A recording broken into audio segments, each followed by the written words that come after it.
This is Sports Broadcast Solutions, a broadcasting network for everyone. Check us out at sportsbroadcastsolutions.com and become part of the digital sporting world.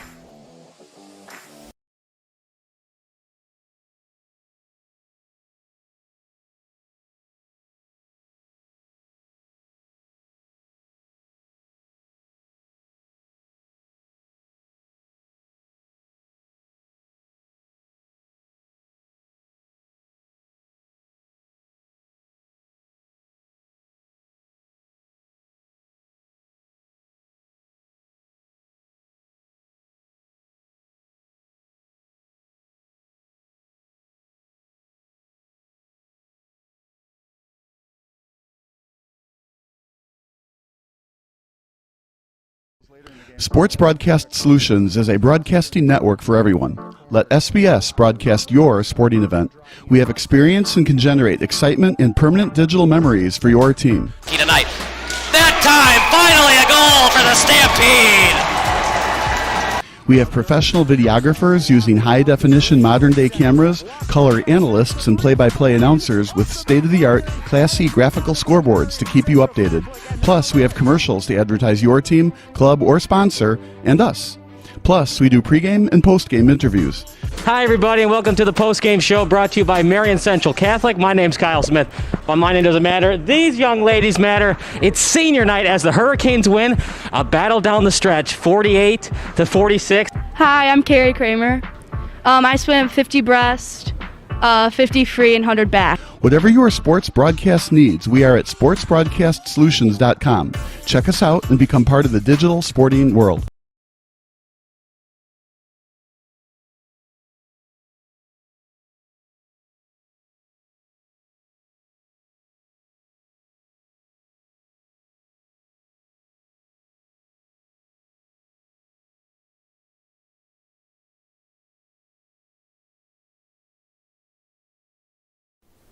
Sports Broadcast Solutions is a broadcasting network for everyone.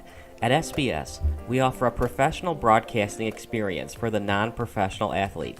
Just like the pros, we offer everything for you. Play-by-play commentary. A no-hitter at Kane County Stadium. 15 strikeouts, 1 walk, 1 error, and that's it. Color commentary, highlight reels, recruiting videos, and much, much more. Unlike our competitors, we zoom in on the action and always have a live scoreboard with a live time code. If you're ready to have your next sporting event feel like CBS Sports, then make sure to call Sports Broadcast Solutions today. Our phone number is 330-957-7653, or you can go online to sportsbroadcastsolutions.com. SBS, a broadcasting network for everyone.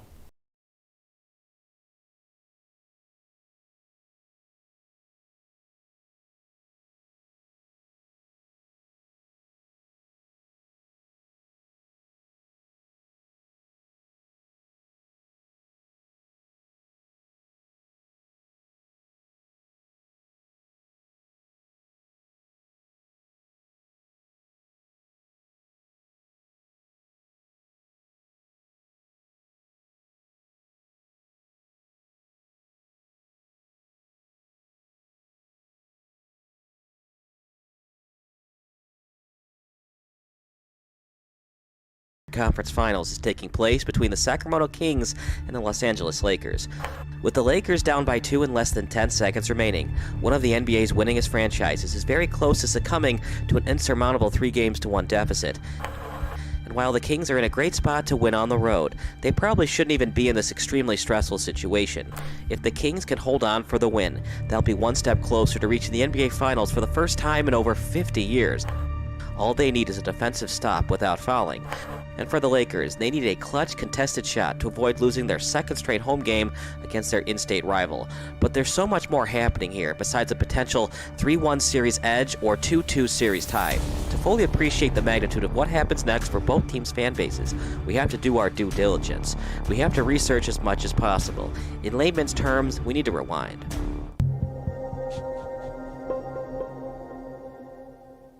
down by 2 and the clock ticking. The Lakers are in a precarious spot. They can either go for the win with a 3 or try to make a contested mid-range jumper and play for overtime. The Lakers used to own the Kings in the postseason. Shaquille O'Neal even compared the team to their female counterpart in the monarchy system. We're not worried about the Sacramento Queens. The Kings are now playing the Lakers for the third straight time in the postseason. After nearly pulling off an 8-seed versus 1 upset in 2000, Sacramento is trying to avenge last season's playoff sweep at the hands of the two-time defending champions. Going into the 2002 postseason, the Kings were 0-5 in all 5 of their road games at the Staples Center. But things are different this time around, as the Kings won Game 3 in LA just 2 days ago. And with summer less than a month away, the Kings are seconds away from taking a very important 3 games to 1 edge. But the team with the Western Conference's best record shouldn't be in this spot. Let me explain. Sacramento led by 20 points at the end of the first quarter, and they increased its cushion to as many as 24 after a dunk by Hedo Turkoglu gave his team a 48-24 lead early in the second quarter. The Lakers then made it respectable by becoming lethal from downtown. 6 of their last 8 points were via the three-pointer, including a buzzer beater by Samaki Walker at the end of the first half. Still, the Lakers are nowhere near their usual dominance against the Kings. A 14-point halftime deficit is certainly better than 24, but with Mike Bibby scoring 15 of his 18 team-leading points away from the three-point line, the Lakers are basically getting destroyed off the dribble. Every single Lakers starter has a plus-minus worse than a -5. Devion George's 7 points off the bench are quite possibly keeping Los Angeles in the game, and for the Kings, they could practically smell a trip to the NBA Finals. All they have to do is hang on for the dub. A 65-51 lead at halftime doesn't guarantee victory, of course, but the Kings can smell blood after getting swept by the Lakers during last season's Western Conference semifinals. The Kings are one step closer to achieving something they haven't done since they used to play in Rochester, New York, reach the NBA championship round. During the infancy days of the National Basketball Association, the small-market Rochester Royals defeated the New York Knickerbockers 4-3. It was a big win for the NBA, as it proved to the fans even small markets could compete with the top media markets and glamour of New York City and Boston. However, even after the team moved to the Rochester War Memorial Arena in 1955, the Harrison brothers were forced to move the team to Cincinnati in 1957, and while the Cincy Royals got close to getting back to the NBA Finals in 1963, those pesky Boston Celtics eventually defeated them 4-3 during the Eastern Conference Finals. In those days, the EC Finals were known as the Division Finals, and the Royals returned to the Division Finals in 1964. This time around, Boston easily took care of Cincinnati in 5 games, despite Oscar Robertson scoring at least 30 points in 3 of those games. Robertson, Jerry Lucas, and the Royals returned to the playoffs 3 straight seasons from 1965 to 1967, only to meet their kryptonite in the Philadelphia 76ers and the aforementioned Celtics. And by the time 1972 came around, the Kings were forced to relocate between Kansas City and Omaha, Nebraska. Kansas City became the Kings' permanent home during the 1975-76 season, and they stayed there until the 1985 regular season concluded. The last time the Kings advanced to the NBA's version of the Final Four, they played their home games in Kansas City. The Houston Rockets took care of the KC Kings in 5 games that series in 1981, and even during their time in Kansas City, the Kings got swept by the Lakers during the playoffs. That time around, it took place in the 1984 postseason. So if NBA fans take their Kansas City days into account, the Kings are 0-3 in the playoffs against Los Angeles. And for Kansas City fans who still follow the team now that they're in the capital of California, it's personal. So if the Lakers think Peja Stojakovic, Chris Webber, and crew are going to ease up on the home team in the second half, they have another thing coming.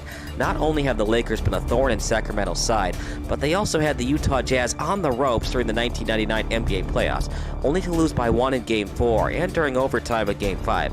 But the Lakers had more than just Kobe Bryant and Shaquille O'Neal to bail them out of trouble. Robert Horry, or Big Shot Bob as he's sometimes called, is no stranger to the pressure cooker. When Horry was in Houston, the Rockets won back-to-back NBA titles during the Michael Jordan brief retirement years. Incredibly, Horry was almost a Detroit Piston, but the Horry for Sean Elliott 1-for-1 deal was rescinded once Elliott failed a physical because of health problems. According to Horry, when Elliott failed his physical, it inevitably saved his career. Horry then rewarded his Rockets team with a game-winning jump shot during Game 1 of the 1994 Western Conference Finals against the San Antonio Spurs, and then basically iced Game 3 of the NBA Finals with a three-pointer to make it 104-100 Rockets with 14.1 seconds left. The Rockets, of course, defeated the Spurs and swept the Magic to win the NBA championship. Horry, Clyde Drexler, Hakeem Olajuwon, and the Rockets then rallied as a 16 in the Western Conference to win a second straight NBA title in 1995. However, after coming short of a three-peat in 1996, Houston's front office decided to move Horry, Sam Cassell, and a couple of other players to Phoenix in exchange for future Hall of Famer Charles Barkley.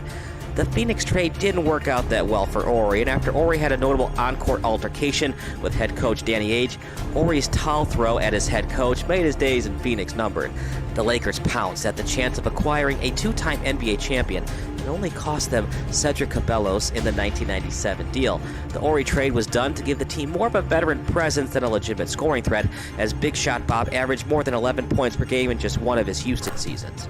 However, while not a big factor in the postseason the last two NBA Finals for the Lakers, Horry was still big against the 76ers during the 2001 Finals. 12 of his 15 total points came during the fourth quarter of Game 3. During Game 4, Horry knocked down 3 of the Lakers' 10 three-pointers en route to the win. Would Horry be needed down the stretch of this crucial Game 4? Quite possibly, since he basically stole away the starting power forward job from Samaki Walker, and by the time the third quarter ended, Horry was once again a thorn in the opponent's side. The last 3 points of the quarter came because of Horry, as the former Rocket and Sun drained 3 of his 4 shots from the free throw line.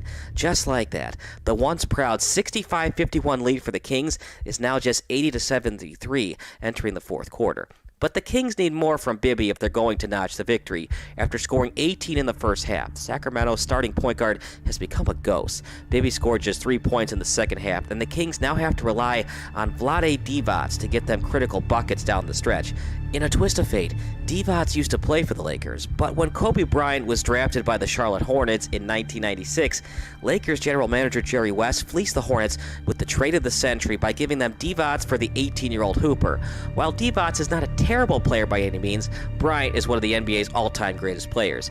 Divac wasn't happy about the trade, and he originally threatened to retire rather than move to North Carolina. However, the Serbian center relented on his retirement idea, and the trade became official on July 9, 1996. So not only are the Kings trying to avoid several postseason disappointing finishes at the hands of the Lakers, but Divac would like nothing better than to stick it to his former employer. And he's played great in the second half, finishing with 12 points. His 17-footer made it 98-93 Kings with just 117 remaining. Still, it would have been nice if Divac made both of his free throw attempts with under 12 seconds to go. As it currently stands, the Lakers need a 2-pointer or 2 shots at the charity stripe to force overtime. In a crazier twist of fate, Shaq made both of his free throws to keep it a 1-point deficit. Of all the people to knock down free throws, Shaq would be at the bottom of the list for the Lakers fans who trust players at the charity stripe. The future NBA Hall of Famer once missed 11 free throws in a game against the Seattle Supersonics, but Shaq, of all people, made the Kings pay for fouling him, and because of his clutch free throws, a 3-pointer can win the game. But there's no way the Lakers can win the game on a 3, right? Well, anything's possible, and with Big Shot Bob in the game, never say never. In fact, Horry is the only Laker the team trusts with a potential game winner on the line. Derek Fisher is an atrocious 1 of 7 from behind the arc tonight. Kobe has only attempted 1-3, and head coach Phil Jackson has decided to not put Devion George back into the game since he's 0 for 3 from deep range. All right, here we go. The Lakers need a 2-pointer to force overtime or a 3-pointer to even up the series. The Kings just need a defensive stop. If they can force the Lakers to brick on this possession, Sacramento can put the series on ice with a win back in Northern California. Shaq once called their opponent the Sacramento Queens. And if the Kings are playing like a women's basketball team, they certainly look like a juggernaut from the WNBA. It's Kings 99, Lakers 97, with under 12 seconds to go. Welcome to a moment in history. As the Lakers did it at Seattle back in '89. It's a 2-point Sacramento lead. We're down to 7 seconds. Bryant putting a move on Christie. Rebound O'Neal. Coming up short. Horry for the win.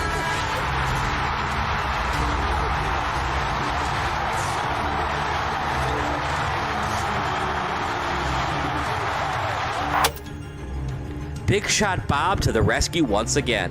What a way to end it. Make sure to comment below and subscribe to Sports Broadcast Solutions.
Sports Broadcast Solutions is a broadcasting network for everyone.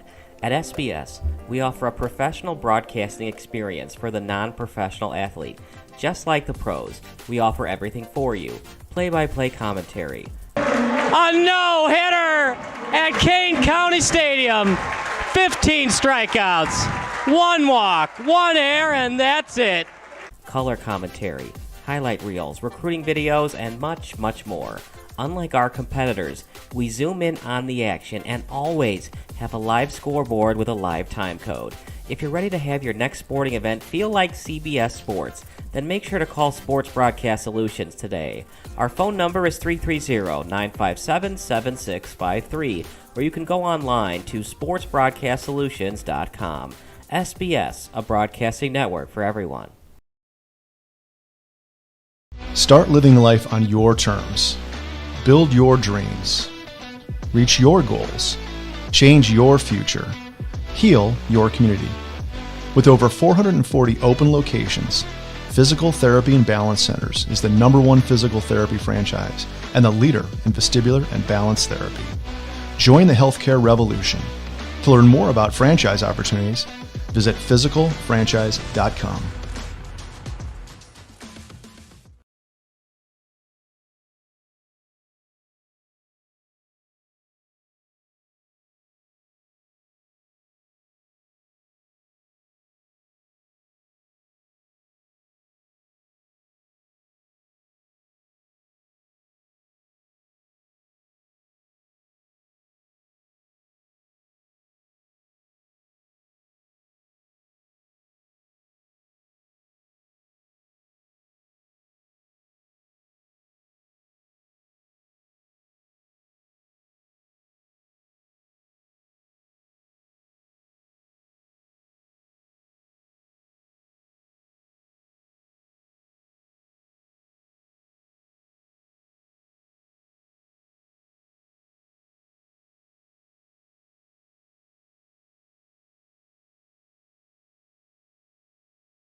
Vienna beef has been a part of our culture for over 125 years,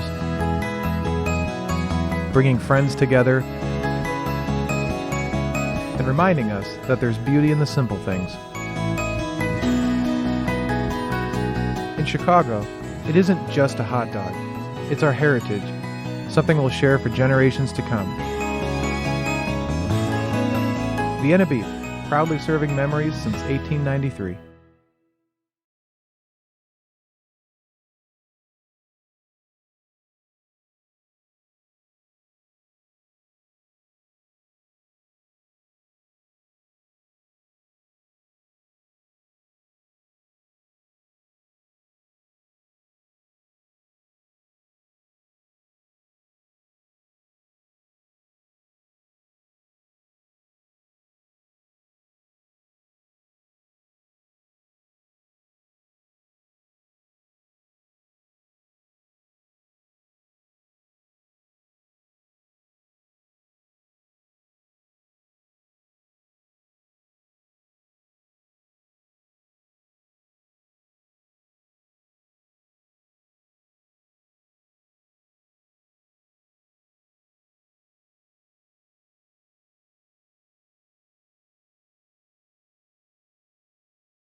Sports Broadcast Solutions is a broadcasting network for everyone. Instead of spending hundreds or thousands with all these college recruiting sites, let us put together your college highlight reel. For just a fraction of your potential college scholarship and significantly less than these recruiting services, we got this. In addition, we put together highlight reels for teams, including high school, your club team, or travel team. My teammate gave me a great pass, and I just took it. The other team slashed me, took the opportunity, saw where the goalie was weak, and I just shot it there. Solon, O'Connor, and Marsh back on defense. And Marsh gets a blowout. We got a breakaway at 2-0. A shot, and it's goal! So 3-3. The power play was officially over. Whatever your sports broadcast needs, check us out at sportsbroadcastsolutions.com. Check us out and become part of the digital world.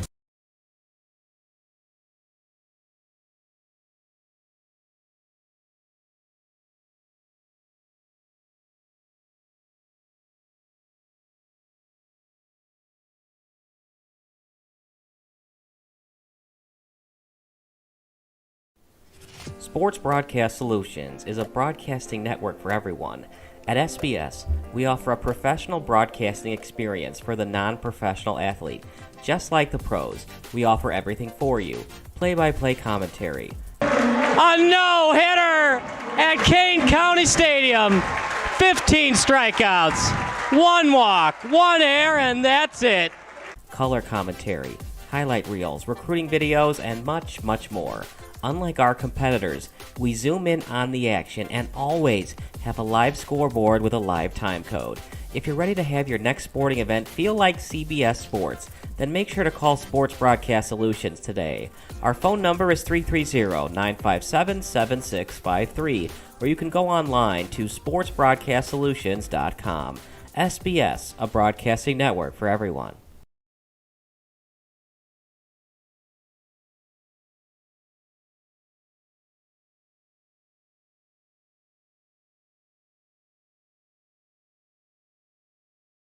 This is tomorrow. Tomorrow, very early, someone will go on her first ever run. Right after, Shelly Ann will run the 100 in under 10 seconds. By lunchtime, a shoe will grow from a seed. The WNBA will surpass the NBA in popularity. This tennis legend will launch her own video game. Also, tomorrow, we will all finally respect athletes' mental health. A woman will run a marathon on Mars. Tomorrow, we will celebrate new champions. And one sport is declared a human right. Tomorrow, we'll go really crazy. Marie Antoinette will score 7 in 7 minutes. Guy will land a 16-20. LeBron will score 120, and I don't know what this is, but it looks amazing. Of course, the internet will break. Well done, tomorrow. Can't wait to see what's next.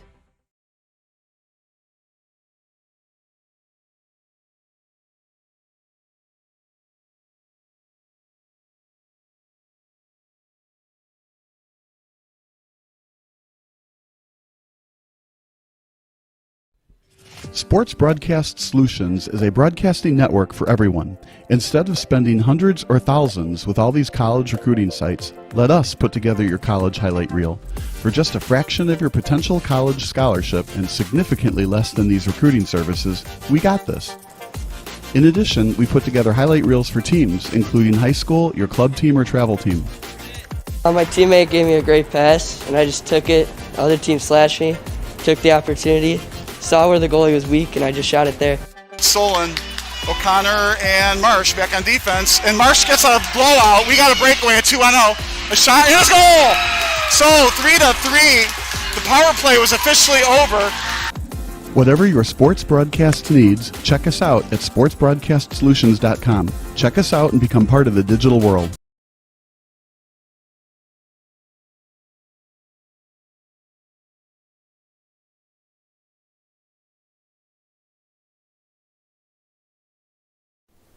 Sports Broadcast Solutions is a broadcasting network for everyone. At SBS, we offer a professional broadcasting experience for the non-professional athlete. Just like the pros, we offer everything for you. Play-by-play commentary. A no-hitter at Kane County Stadium. 15 strikeouts, 1 walk, 1 error, and that's it. Color commentary, highlight reels, recruiting videos, and much, much more. Unlike our competitors, we zoom in on the action and always have a live scoreboard with a live time code. If you're ready to have your next sporting event feel like CBS Sports, then make sure to call Sports Broadcast Solutions today. Our phone number is 330-957-7653, or you can go online to sportsbroadcastsolutions.com. SBS, a broadcasting network for everyone.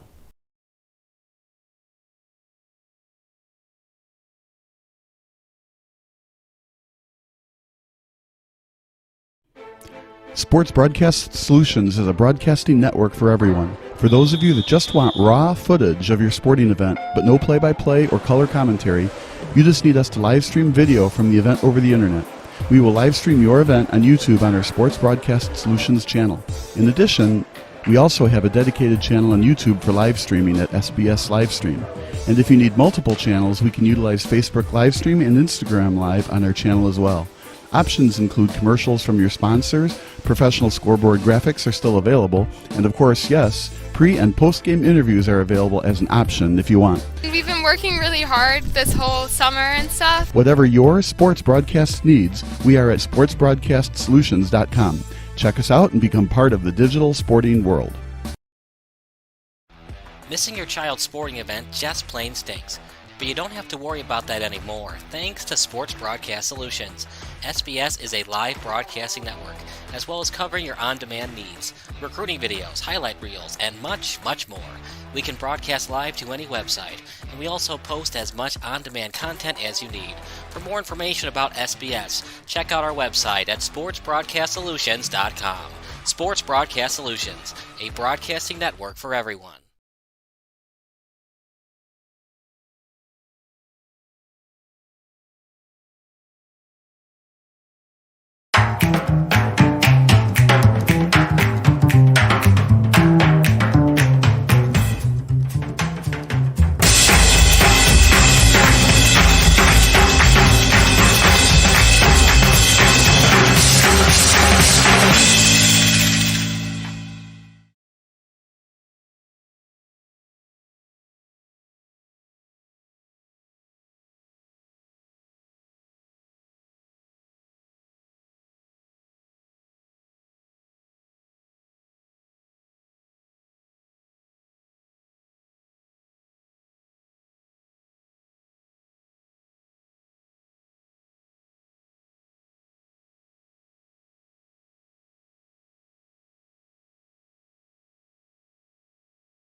In 2003, the 9-6 Minnesota Vikings are playing on the road.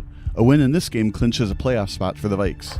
And with the Cardinals entering the contest with a record of 3-12, it looks like Minnesota is headed back to the postseason. The ball is placed at the 28-yard line, but with the Cardinals down by 5 and under 10 seconds remaining, a field goal does them no good here. As such, it's up to quarterback Josh McCown to heave up a Hail Mary for the incredible comeback win. But a lot is happening here. In fact, there was a lot of drama coming into this moment. This time, the NFL allowed the most controversial rule outside of the infamous tuck rule. Until the 2008 season, the NFL allowed what was simply known as the force out rule. Here is a full iteration of the rule. According to this procedure, the nearest official could subjectively determine if the receiver would have had 2 feet in bounds if not for a push out by the defender. In essence, if the receiver had the second foot in bounds but was forced out while making the catch would count and the touchdown would be awarded. This is big because any receiver with great size can position themselves in a prime position for the force out rule to take effect.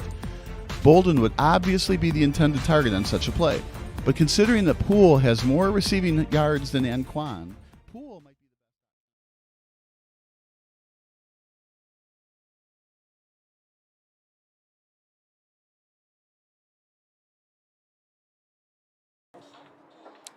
Good afternoon and welcome to Stewart Field on the campus of the Illinois Institute of Technology for another edition of Midwest Premier League action as Chicago House AC host the Iowa Raptors. Thanks for joining our second broadcast of the weekend as House looks for their second home win in as many games. I'm Alex Campbell. A beautiful, picture-perfect Sunday late afternoon, early evening for soccer here on the near south side in Bronzeville. Let's take a quick look at the lineups for each team. First, for the visiting Iowa Raptors, in goal is number 0, Hakan Visch. Number 2, Tim Schuthofer. Number 3, Dawson Swearingen. Number 6, Mateus Lewis. Number 10, Jace Berger. Number 11, Muazu Segir. Number 13, Malo Charles. Number 14, Yue Matsushita. Number 17, Marino Mateo. Number 21, Benny Mubake. And number 23, Antonio Amo Cuellar. And now for the house, in goal is number 18, Tony Halterman. The back four are number 12, Shaquan Reed. Number 13, Oscar Dunkel. Number 15, Naz Kabani. And number 2, Jack Kramer. In midfield are number 7, today's captain, Adam Mann.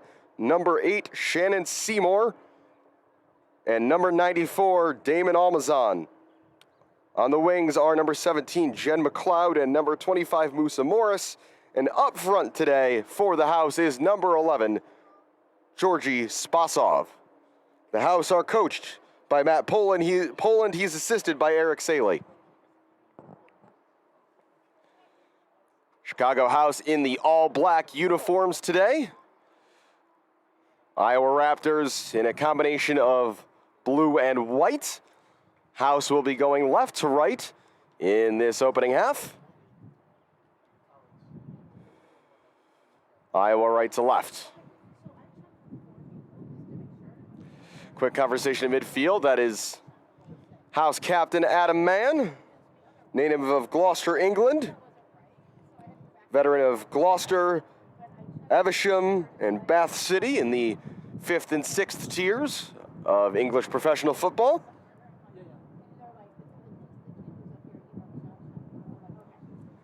Bit of a breeze off the lake here this afternoon, biting through some humidity ahead of what's supposed to be a sweltering week of weather here in Chicago. Temperatures tomorrow expected to peak over 90 degrees and stay there for a couple of days.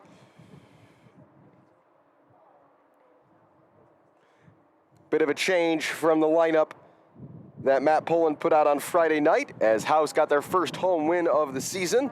Halterman has replaced Velikin in goal. Guy Diotti has been replaced on defense by Oscar Dunkel. A.R. Smith has been replaced by Jed McLeod. And Alex Salvino has been replaced by Georgi Spasov. Spasov did come off the bench late in that win.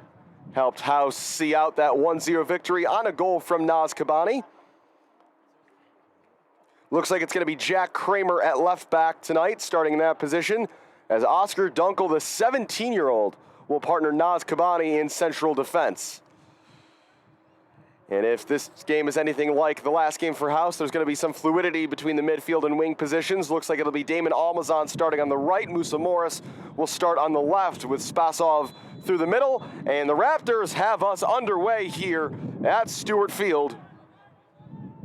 Early pressure coming from House as the Raptors work it along the near side. Pressure there from Almazan.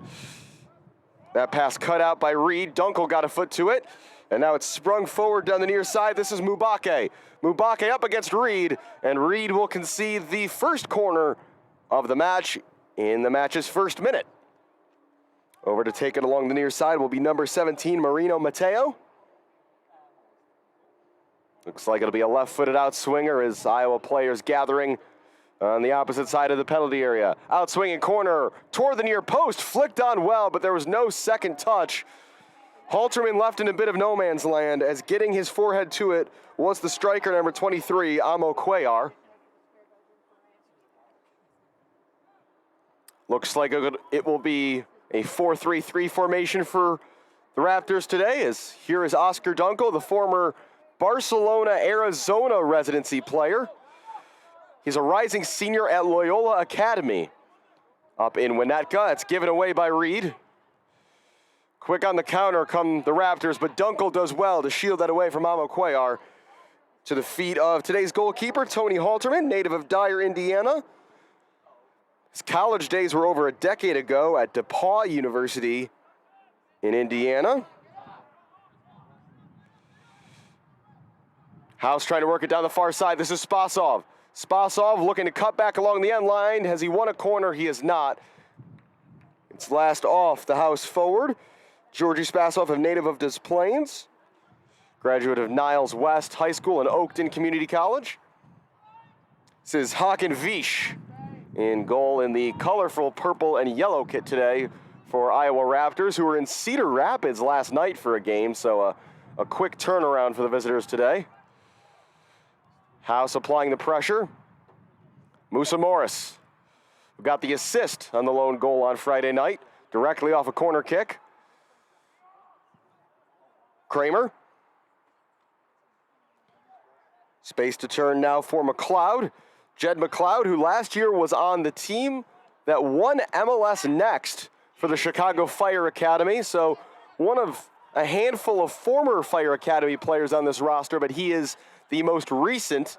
Shannon Seymour looking to leave it for Mann, trying to play through for Damon Almazan, and he's just beaten to that ball by Vish, who quickly rolls it out for Iowa Raptors to try to counter. Bring it up the side was the left back, that's Mateo, and it will be a throw for Iowa Raptors right on halfway.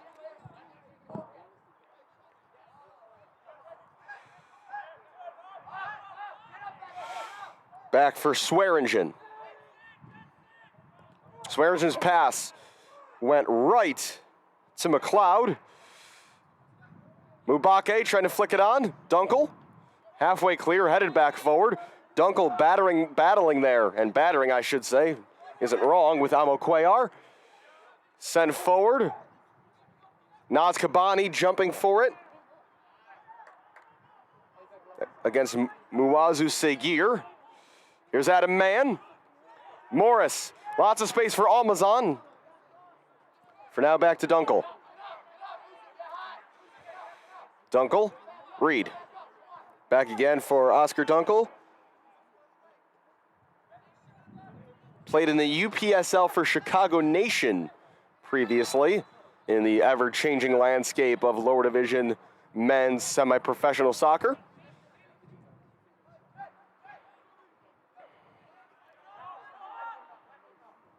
Back for the feet of Malo Charles. Seguir tried the pass with the outside of his foot, didn't come off. Straight back to Charles. Charles, the right-sided center back, chipping this one forward. Headed away halfway by Reed. Naz Kabani, native of Manchester. Shaquan Reed trying to dribble past Mubake and couldn't. Given right away to McLeod. Dunkel clears away. Almazan battling there with Matsushita, who wins a free kick. It's house assistant coach Eric Sally. You can hear barking instructions from the bench. Also the head men's soccer coach at Trinity Christian College out in Palos Heights, Illinois. About a 20-minute drive south of here. Free kick into the area. Spasov wins the first header. Chipped along the end line. This is Berger going to work for the Raptors. Berger, left-footed cross, immediately headed away by Shannon Seymour. Berger will take the throw. Quick throw in down the line for Schuthofer. And will that be a goal kicker corner? It is a corner, the first one from the opposite side. The second here in the opening 5.5 minutes for Iowa Raptors. And going over to take this will be Jace Berger, the man wearing number 10 today for the visiting team. Again, no shortage of options in the penalty area on this corner kick. In swinger low toward the near post, bounces and is deflected wide. It will be another corner kick. Everybody looked a bit uncertain, but it was Jack Kramer, currently a rising sophomore at Chicago State, one of several Cougars on the roster, native of Bourbonnais, Illinois. Another in-swinging corner, this one right down the middle, and an easy claim for Tony Halterman, who has some professional arena soccer on his resume, as is very common to see at this level. Oscar Dunkel. Dunkel, a player who will, as a rising senior, have a big decision to make over the next 12 months about where he's going to play collegiately. Getting some good summer experience, though. Again, transitioning from the Barcelona Residency Academy in Arizona. Out of play as that ball long was looking for Benny Mubake. Jen McLeod simply crowded out there. House looking for a foul. McLeod does well to slide back in and win it back. Here's Shannon Seymour with some room to move. Seymour was clipped. Referee will play advantage for the moment. Seymour clipping it through, and the advantage didn't end up materializing, but certainly something to watch as Seymour with excellent footwork there. Maybe the most technical player you'll see on the field today. Shannon Seymour, the former Northwestern Wildcat, wearing number 8, playing in the middle today for the House. Jed McLeod, Musa Morris. Morris surrounded, finds Adam Mann. Seymour rolling it wide. Spasov, first time cross toward the near side. Long run for Adam Mann all the way up from defensive midfield. Trying to force a touch there on the end line and does, and it's a corner kick. Excellent veteran work there by Adam Mann.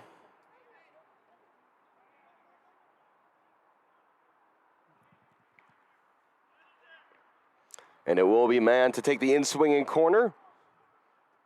House, few players floating around the top of the 18-yard box.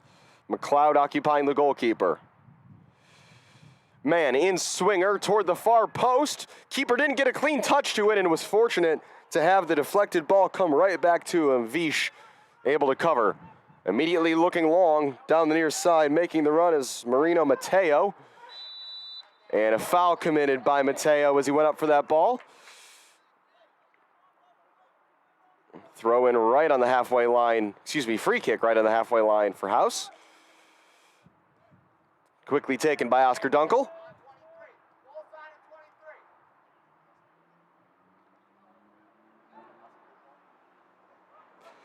And now a chance to counter. Berger flying forward for Iowa. Right-footed cross into the middle. Dunkel, good defending, gets over to cut that away. Spasov trying to turn. And able to win a throw-in. Musa Morris looks like he's going to be operating now in that center striker position with Spasov shading out toward the left.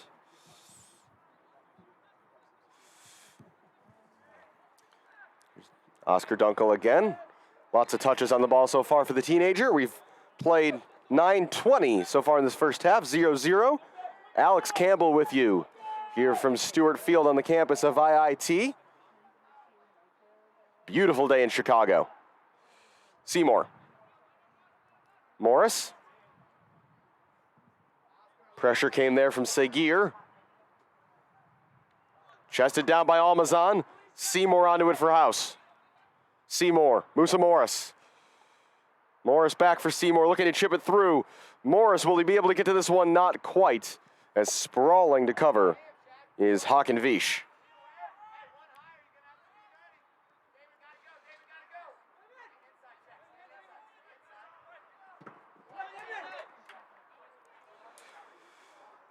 Damon Almazan forcing that throw there, starting again on the right side today as he did on Friday night.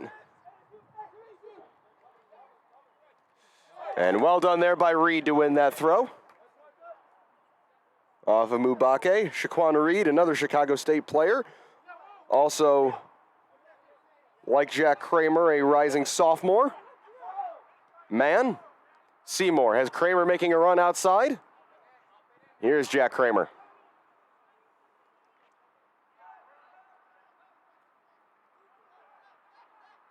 McLeod. Couldn't quite connect with a teammate. Back to Vish. Certainly House connecting more passes together so far in the opening 11 minutes. Everything really, though, for Iowa going through that left back, Mateo. Room to move there for Seguir. Outside finding Berger. Berger cutting onto his left. Still Berger. Past another defender. Berger cuts back inside, and Kramer had to clear away as an Iowa player was closing in. Kept in play on the far side by Spasov.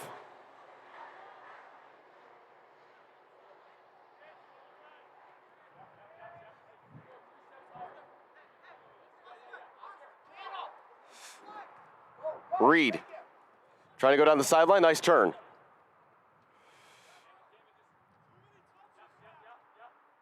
Damon Almazan.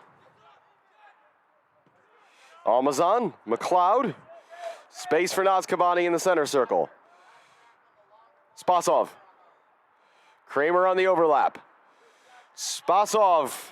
Strong challenge there by Tim Schuthofer of Iowa. Berger in no hurry, bringing it the other way for Iowa. Kramer came back to challenge and won the ball fairly, says the referee. Morris space to turn.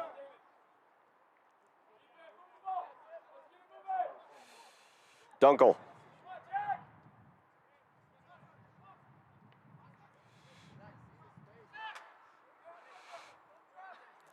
Majority of the action on this near half of the field so far, as Dunkel looks for the crossfield ball for Spasov. Good first touch.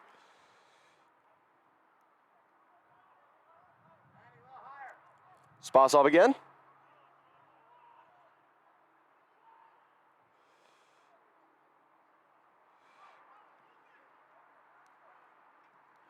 Almazan operating more centrally now.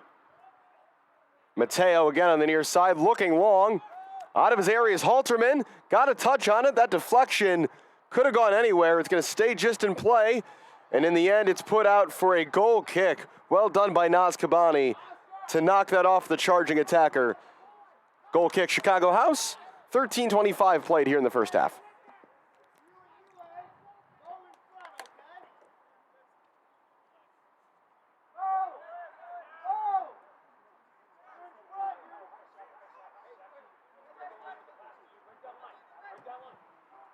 Looking long, too long for Morris. Morris, one of the quicker players on this House team, and it was going to be offside anyway, which the whistle does now go for. Nice crowd gathered on the far side, the east sideline of Stewart Field.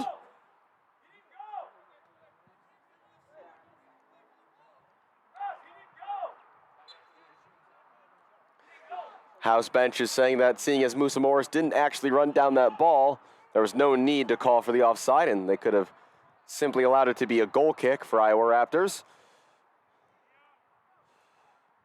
Seguir, that one cut out by Jed McLeod.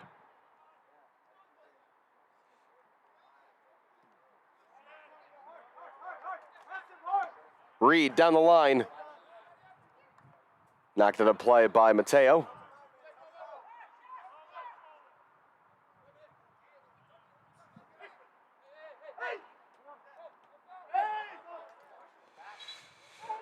Throw this time for Iowa Raptors.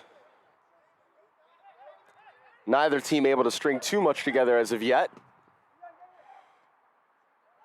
Again, this is a House team that played just 2 days ago, and an Iowa team that played last night, so neither team as rested as they would ideally like to be. That's a good step there by Naz Kabani. It was knocked out of play by Berger.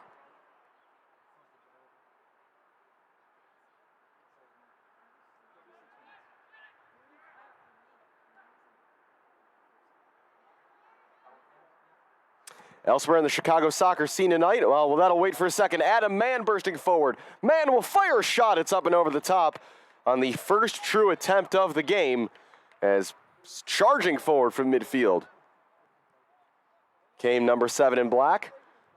As I was saying, elsewhere in Chicago soccer action tonight, after just 10 minutes, Mallory Pugh has given the Chicago Red Stars the lead over the Orlando Pride, who are in free fall right now in the NWSL. You would certainly favor the Red Stars to get it done tonight at SeatGeek Stadium. Not all that far from here. Chicago Fire still idle in Major League Soccer. They'll return next weekend against DC United.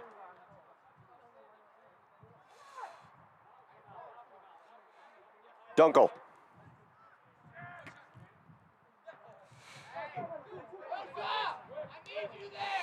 So far, the House center backs having a decent amount of time on the ball, but everyone else is being pressed very tightly by the Raptors. Spasov, Morris, McLeod. McLeod operating right now is the deepest of the midfield three with Mann and Seymour ahead of him.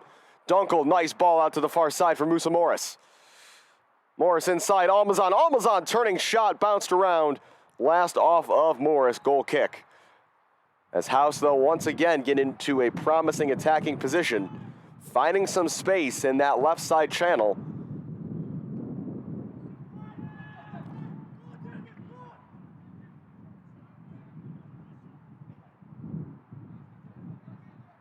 Mateo Marino, was he fouled? Referee says he was. And immediately Almazan making sure he's all right. Referee with simply a warning for Damon Almazan. And Marino has stayed down. There's not a whole lot of bench options right now for Rockford. Referee, I think, is waiting to decide if he's going to stop the clock here for an injury timeout,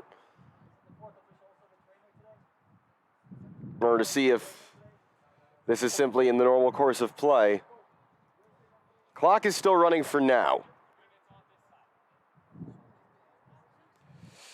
Impromptu timeout for both teams. And Marino still down at the moment.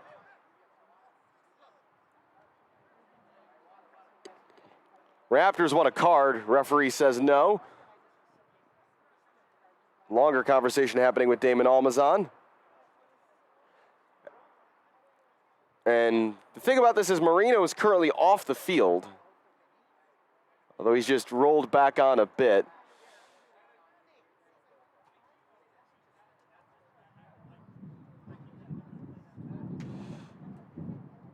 And again, the game has basically stopped as the clock continues to run. The referee has not blown for a stoppage. He's trying to get this game restarted right now. Again, looks like only 4, maybe 5 players on the bench today for the Iowa Raptors. Referee in discussion with his assistant on the near side. Team's using this as an impromptu timeout. It's interesting, again, that the referee's basically allowing Iowa to take a timeout here. Damon Almazan's asking the question.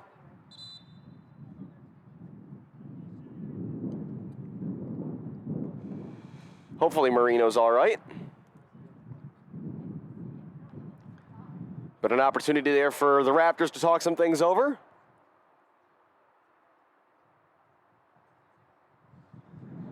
So all in all, that's going to be almost 2 minutes. That's going to have ticked off the clock. We assume that the referee will add that on at the end of the opening 45. And Marino to put it back in play. Dangerous pass back to his goalkeeper. Vish having to be very careful with that.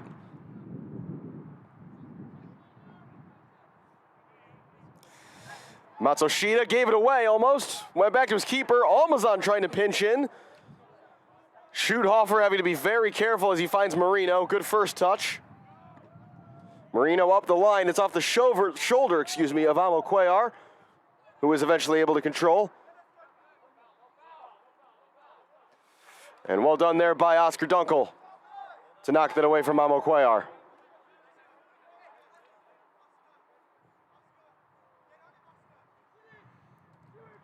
Collision between players there. Reed first to get to it and makes the smart play to simply put it out for a throw-in. Marino still walking a little gingerly, but looks to be okay to continue.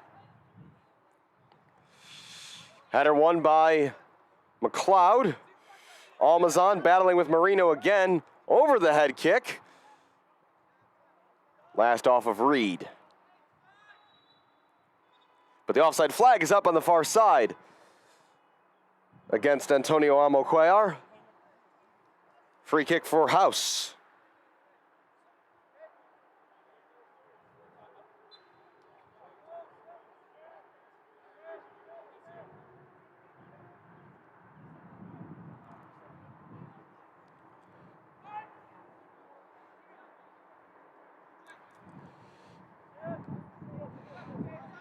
Oscar Dunkel again on the ball.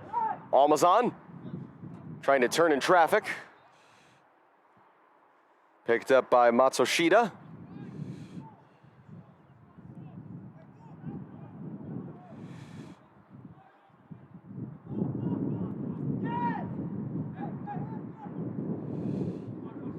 Mateo Marino again.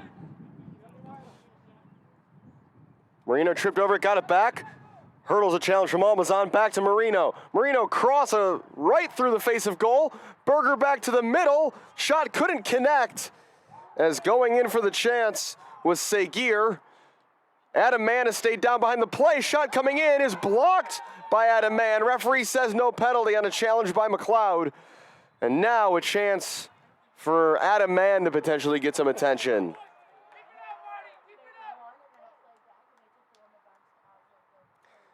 Didn't see what happened for Mann to go down. But a missed opportunity there. One pass too many, I think, for the Raptors. Jace Berger looked like he was in an excellent position to shoot with his left foot. Instead, tried to make one more pass.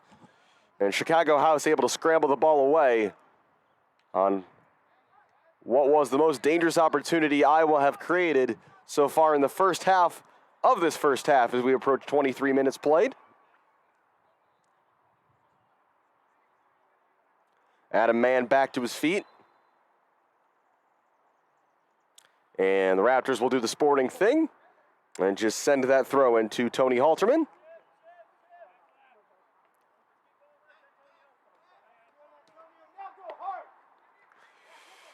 Reed, Almazan. Playing the 1-2 with Reed inside. Mann. Nutmegs Matsushita.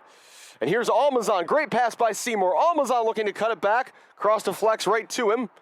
Ball along the end line is guided out for a goal kick. Some nice passing there, though, by the home team.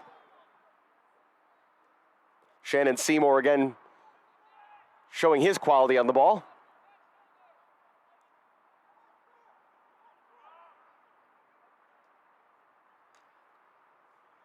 Pass infield, looking for Lewis. And sent long, and Halterman will watch that roll out of bounds for another goal kick. Each side with a few brief moments so far, but not much to write home about yet. We do appreciate you taking the time to spend some of your Sunday with Chicago House AC Soccer. McLeod trying to cut that ball back with his left foot. Almazan onto it. Back for McLeod with some room. Morris looking through for Reed, who had made the run forward from right back. Gives the thumbs up to his striker. Good idea comes the call from Eric Sally as well.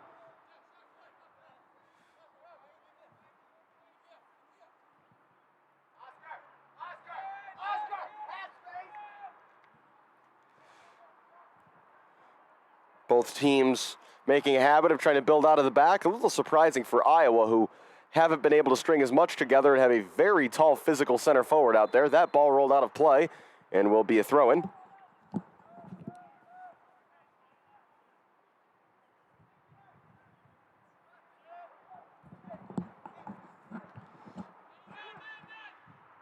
Mann in the middle. Lots of pressure, though, coming there from the Raptors. Chance here down the near side for Amo Cuellar. Amo Cuellar, first time cross, blocked away for a corner by Oscar Dunkel.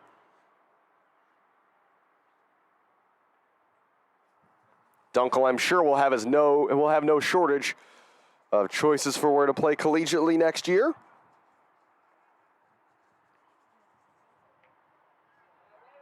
Great experience for a high school player to already be playing against mostly players much older than him, as Amo Cuellar is disappointed in that headed effort. A free header for the Raptors striker that goes way over the bar, and potentially a missed opportunity there on that corner kick.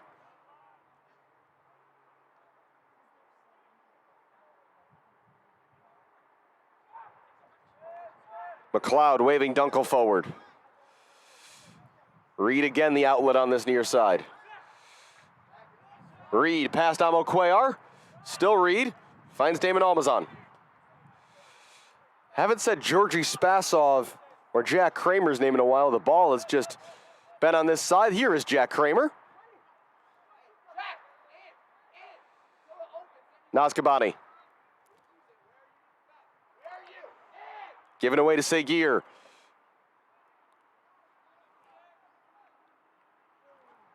Charles. Schuthofer. And now Seguir again looking for the big switch. Mateo Marino just able to keep that in play. Almazan picks up the loose ball. Almazan circling back for Reed. Pressure coming from Amo Cuellar, who's playing more as a left winger right now than a striker like he started the game. It's Benny Mubake who's occupying that central role most of the time now for Iowa. Dunkel looking to break lines with that pass, but Marino, who's been everywhere so far in this first half, cuts that out, trying to find Mubake. Dunkel sliding in and winning a physical challenge.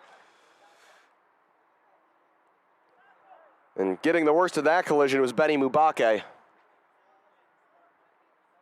You certainly wouldn't know that Oscar Dunkel was only 17 years old.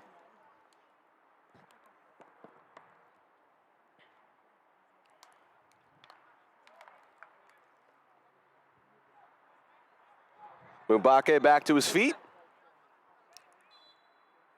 Thrown in the attacking end here for Mateo Marino. Had her flicked on by Mubake, but straight to the hands of Tony Halterman. Chicago House don't really have a number one keeper. They kind of rotate between Joel Estrada, Tony Halterman, and Vlad Velikin, who was in goal on Friday night. Plenty of quality between the sticks for House.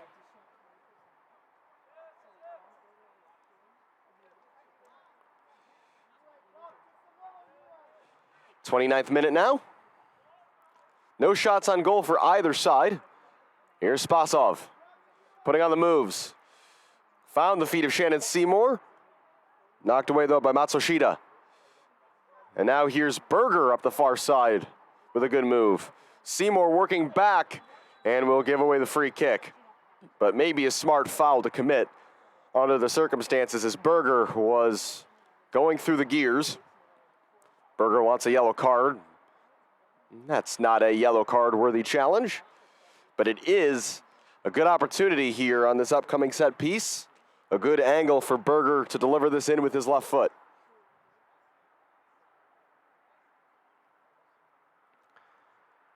All but two outfield players for Iowa Raptors, or I should say now all but one outfield player involved in this set piece.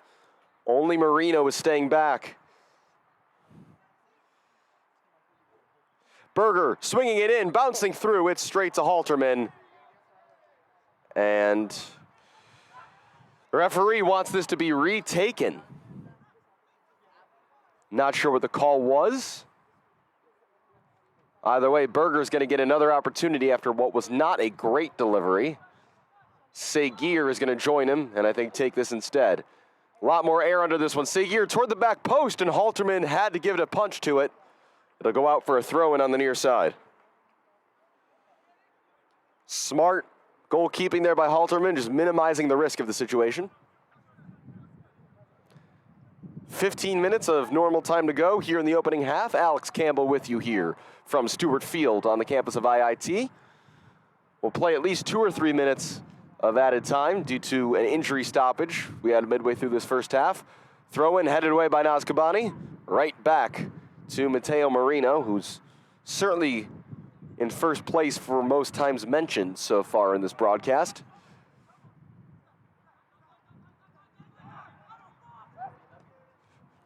Sent across by Swearingen. Berger trying to win it. Knocked loose, and it's a race between Spasov and Matsushita.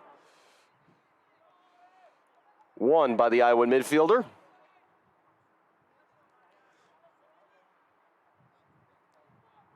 Swearingen back for Matsushita, who's generally been the most defensive of the midfield trio for the Raptors so far, with Lewis and Seguir playing ahead of him.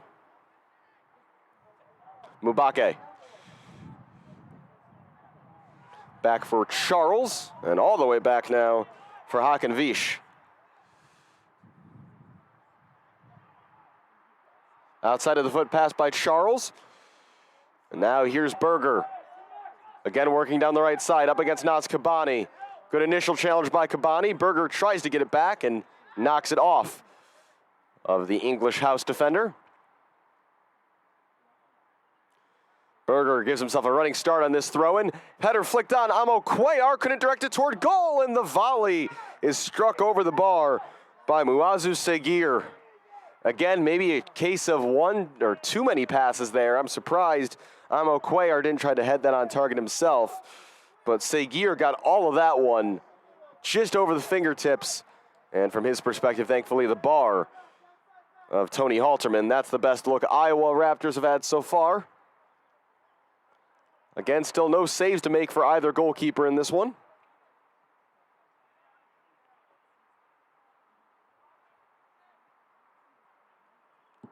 Spasov. Seymour. Couldn't quite find the foot of Musa Morris. That ball's going to stay in play, though, as it rolls down toward the end line and eventually out for a goal kick.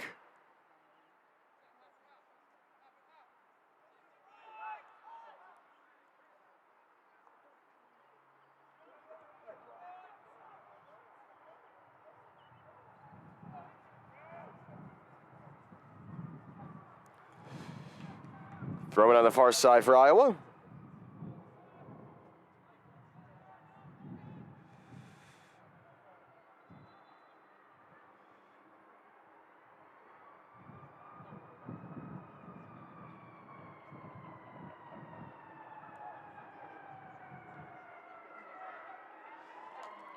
Dunkel. Almazan. Man at his back for Iowa. Free kick, says the referee.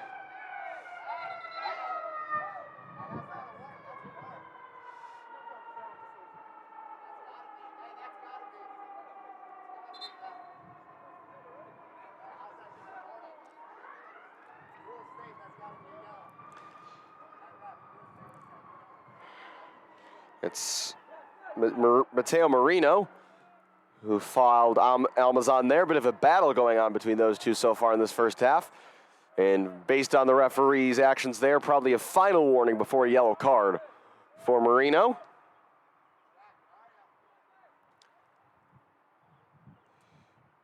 Spasov, and now Seymour. Musa Morris wanted the through ball, but it wasn't there. Here's McLeod. And now Reed. Sustained possession here for House. Dunkel. Long ball to the far side and, well, trapped by Shannon Seymour. Seymour toward the end line on his left foot. Crosses Spasov with the attempt. It'll be a corner. As Shannon Seymour floated out wide. Created a good opportunity. Musa Morris will go over to take the corner kick. Just the second of the game for House. 34:30, I should say, on the clock. Played in this first half.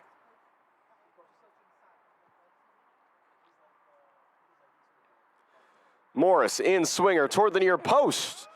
Cleared away. Reed looking to send it right back forward. Schuthofer, now intercepted by McLeod. Morris, was he fouled? Yes, he was. Very good position for an attacking set piece now for Chicago House. Just a couple yards outside the penalty area.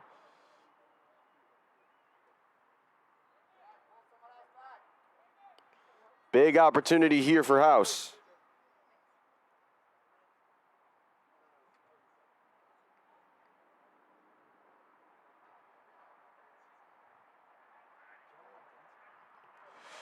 Group of players gathered around. Musa Morris, Shannon Seymour, Adam Mann all over this. Indicating that I think we're going to see a shot on target here as Mann steps away. Seymour does as well. Musa Morris to take, and it's over the top.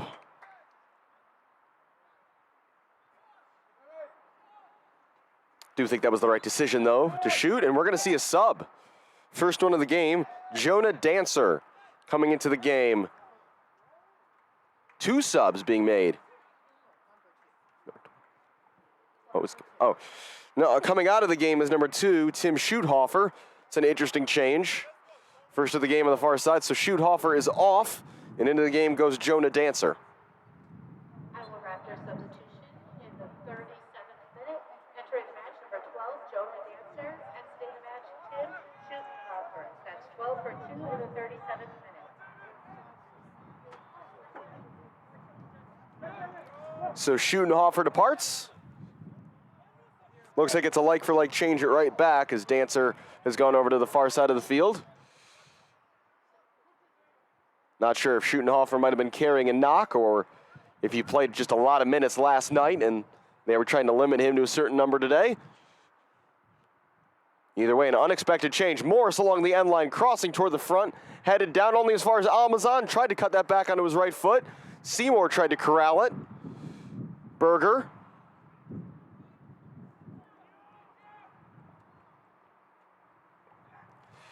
And a foul, and then a push afterward. Berger battling with Kramer, who throws his hands up. If nothing else, this game's been fairly physical so far. Another sub is coming here for Iowa Raptors, so they're going to take 2 of their 6 subs in the first half. Given away, here's Mann, chance to get forward. Cut out, though, by Matsushita. First touches here for Jonah Dancer. Back for Berger. In behind Kramer, Berger knocking it ahead. Matsushita with the shot and a save by Halterman. First save of the match on either end. Halterman charging out to cut down the angle. Corner kick only for the Raptors, who will make another sub. Coming into the game is number 7, Alan Kim.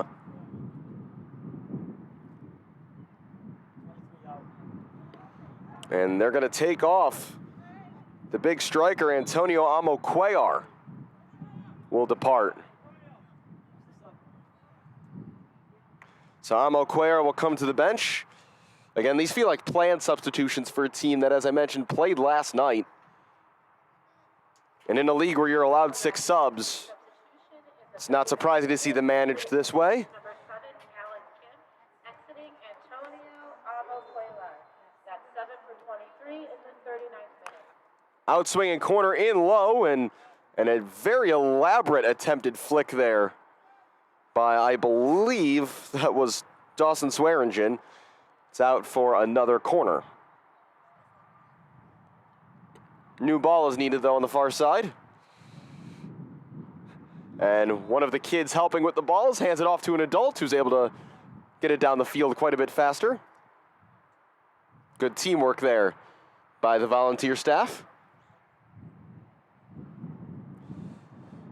Another outswinging corner coming here.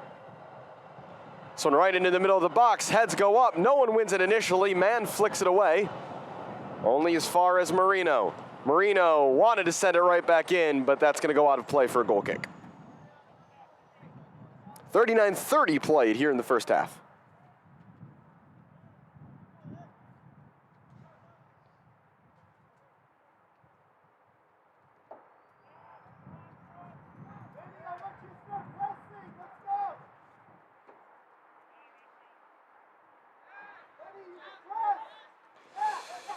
Dunkel now under pressure, something we haven't seen as much from the Raptors front line. And now with Alan Kim in the match, suddenly a much more aggressive press, and it's paid off here. Segur's pass behind Lewis. Lewis chipping it back forward onto the chest of Kramer.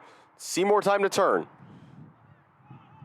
Almazan chasing Charles back.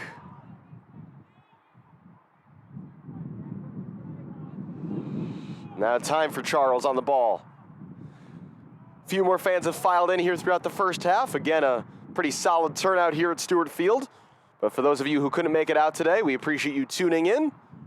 Almazan back for Naz Kabani, who's gotten very far forward here. He did score the lone goal the other night.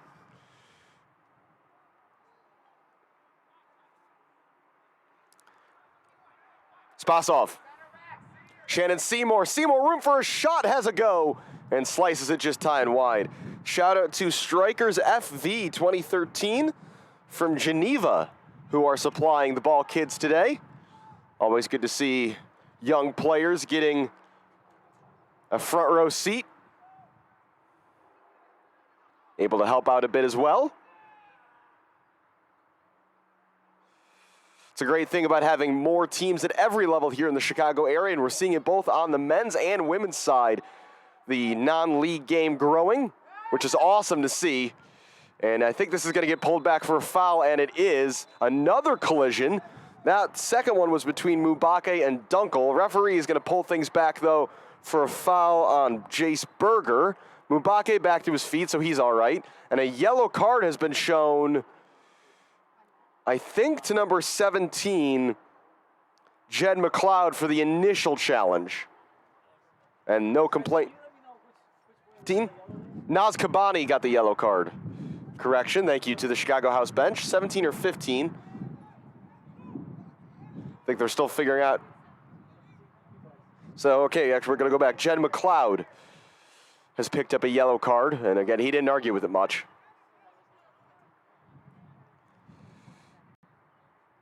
So, a yellow card, the first of the game shown.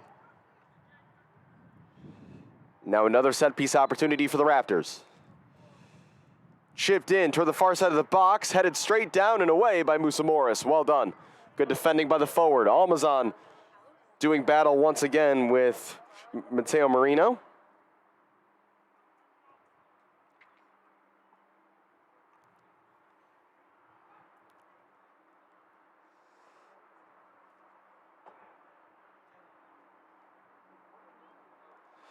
Well done by Kramer on the far side to win a throw as we approach the 44th minute here in the opening half. Still 0-0 between House and Iowa Raptors.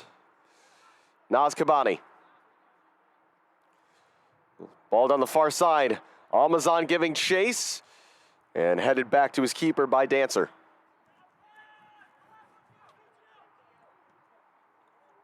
Matsushita under some pressure from Mann. Matsushita again had to be careful with Musa right behind him. Musa Morris, I should say. Pressure here from House. Dancer trying to turn out of trouble. Morris stuck a foot in. McLeod has to be careful on that yellow card. Seymour, the back heel. Lewis slides to knock that away. Back forward by Kabani. Almazan moving as fast as his legs will carry him, and he gets to the end line. Well done by Damon Almazan. Trying to win a corner.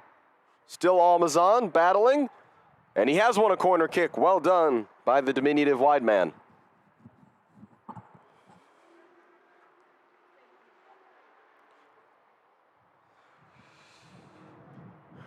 Fourth official, I believe, waiting to hear how much time we're going to have added on. I'd expect it's going to be at least 3 minutes.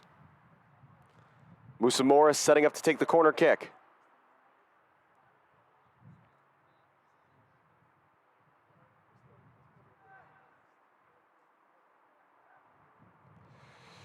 Morris in swinger, right into the middle. Dunkel got ahead to it. Think it went off a Raptors player as well. Chased down to the far side, where it will be a goal kick.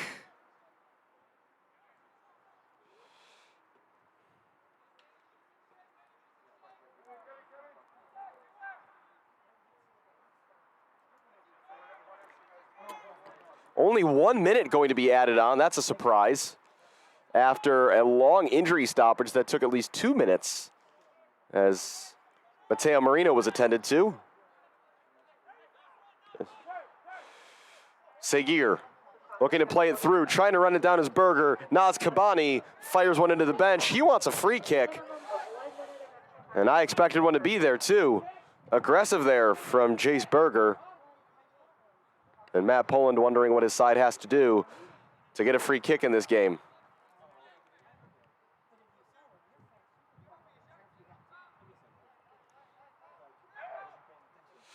Marino looking long. Matsushita battling there with Reed. Berger sends one toward the middle of the field. Almazan and Matsushita battle for it. Dancer able to turn away from pressure. Charles looking long.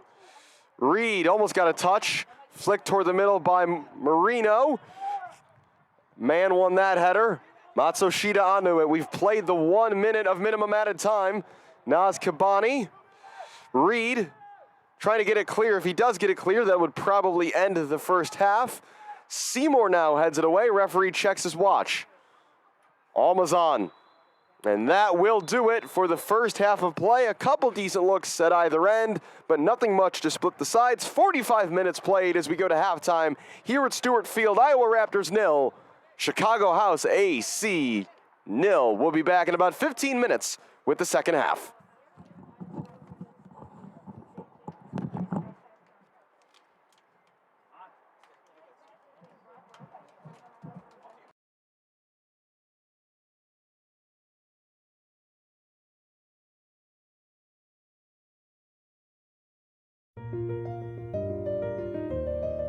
When it comes to orthopedics, we've done something extraordinary here along Chicago's North Side lakefront.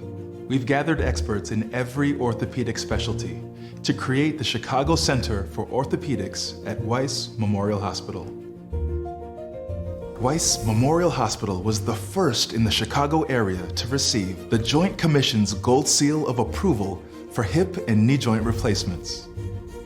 From hips to hands, from spine to feet, our specialists offer surgical and non-surgical care for all types of orthopedic problems and revisions. If you're ready to start living without pain, the orthopedic experts at the Chicago Center for Orthopedics at Weiss Memorial Hospital can help. Request an appointment today.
Start living life on your terms.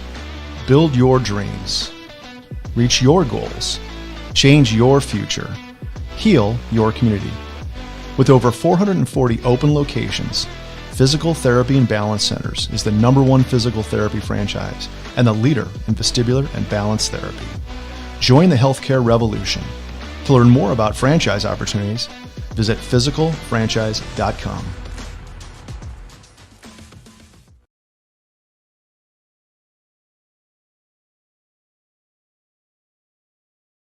This is tomorrow. Tomorrow, very early, someone will go on her first ever run. Right after, Shelly-Ann will run the 100 in under 10 seconds. By lunchtime, a shoe will grow from a seed. The WNBA will surpass the NBA in popularity. This tennis legend will launch her own video game. Also, tomorrow, we will all finally respect athletes' mental health. A woman will run a marathon on Mars. Tomorrow, we will celebrate new champions. And one sport is declared a human right. Tomorrow, we'll go really crazy. Marie Antoinette will score 7 in 7 minutes. Guy will land a 16-20. LeBron will score 120, and I don't know what this is, but it looks amazing. Of course, the internet will break. Well done, tomorrow. Can't wait to see what's next.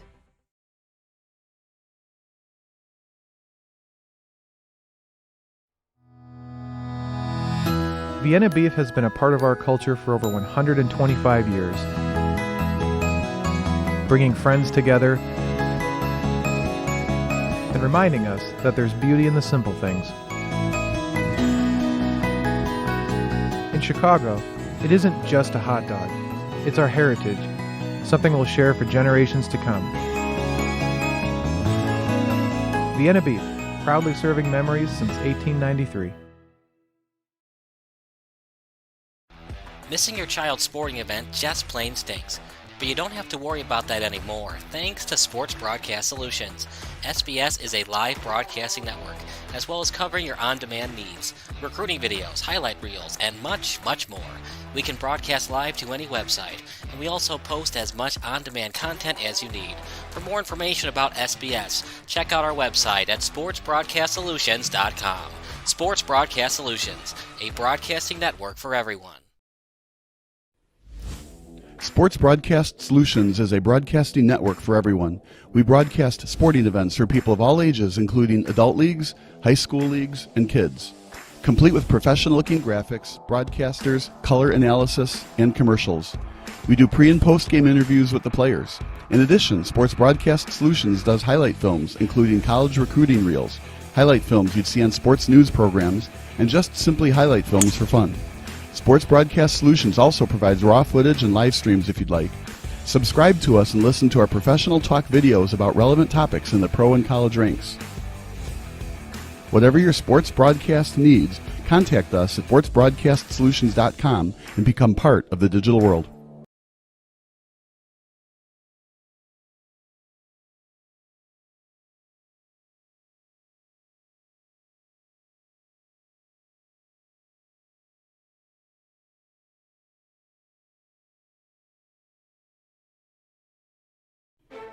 Sports Broadcast Solutions is a broadcasting network for everyone. For those of you that just want raw footage of your sporting event, but no play-by-play or color commentary, you just need us to live stream video from the event over the internet. We will live stream your event on YouTube on our Sports Broadcast Solutions channel. In addition, we also have a dedicated channel on YouTube for live streaming at SBS Livestream. And if you need multiple channels, we can utilize Facebook Livestream and Instagram Live on our channel as well. Options include commercials from your sponsors, professional scoreboard graphics are still available, and of course, yes, pre- and post-game interviews are available as an option if you want. We've been working really hard this whole summer and stuff. Whatever your sports broadcast needs, we are at sportsbroadcastsolutions.com. Check us out and become part of the digital sporting world. Hey, this is Sarah Greenfalk, owner of PsychEdge. How would you like to learn how to manage your emotions and reactions in order to enhance your performance and be successful in life? I coach and counsel student athletes, performers, and professionals, giving them the mental skills and mindsets to build confidence and resilience. My background in physical therapy, massage therapy, personal training, and 15 years of counseling give my clients an advantage. So if you are wanting to be recruited, perform better, or struggling with life balance, anxiety, or depression symptoms, I will stand by you until we reach your goals. Contact me today, sarah@aimtogrow.com, and be sure to visit my website, psychedge.club, for your monthly blog on mental health, sport, and performance psychology tips.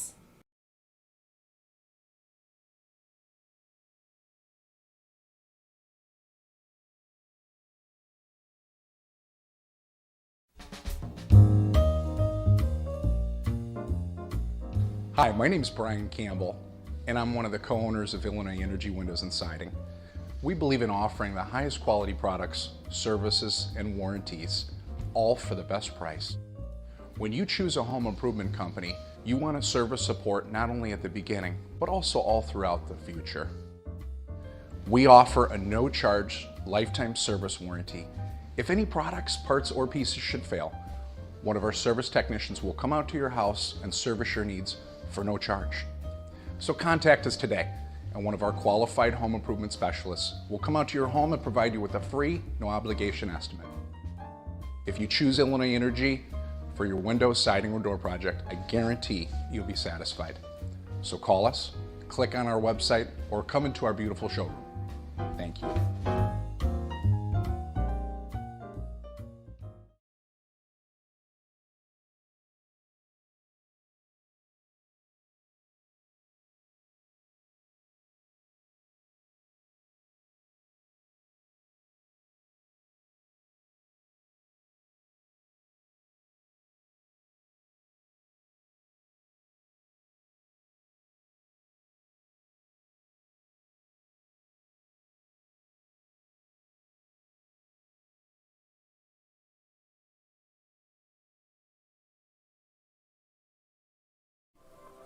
Hey, this is Sarah Greenfalk here of PsychEdge. Do you want to learn how to improve your performance, improve your confidence, improve your resilience?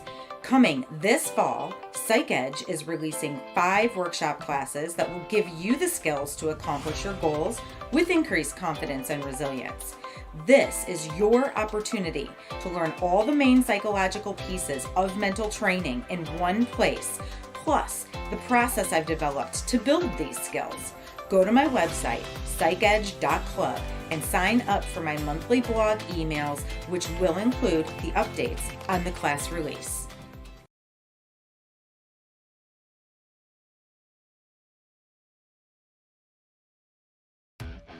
Made from an athlete's mind for all sports minds.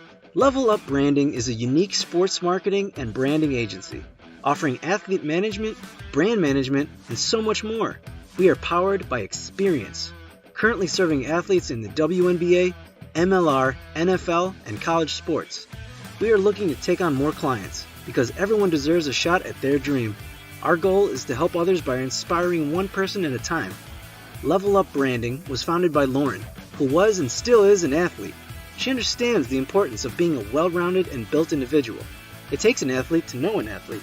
We are built different. There is so much more to an athlete than what is seen on the field or the court. We make it a priority to understand our athletes. We want to know and understand our clients' values, motives, passions, and future goals. At Level Up Branding, we believe in helping others succeed. We believe in giving back. We believe in family. You are more than an athlete. Level Up Branding was founded based on the sheer passion of sports, community involvement, and the sense of belonging to a community. We were created from an athlete's innovative mindset and experience, and here to offer our services to like-minded athletes. This is Sports Broadcast Solutions, a broadcasting network for everyone. Check us out at sportsbroadcastsolutions.com and become part of the digital sporting world.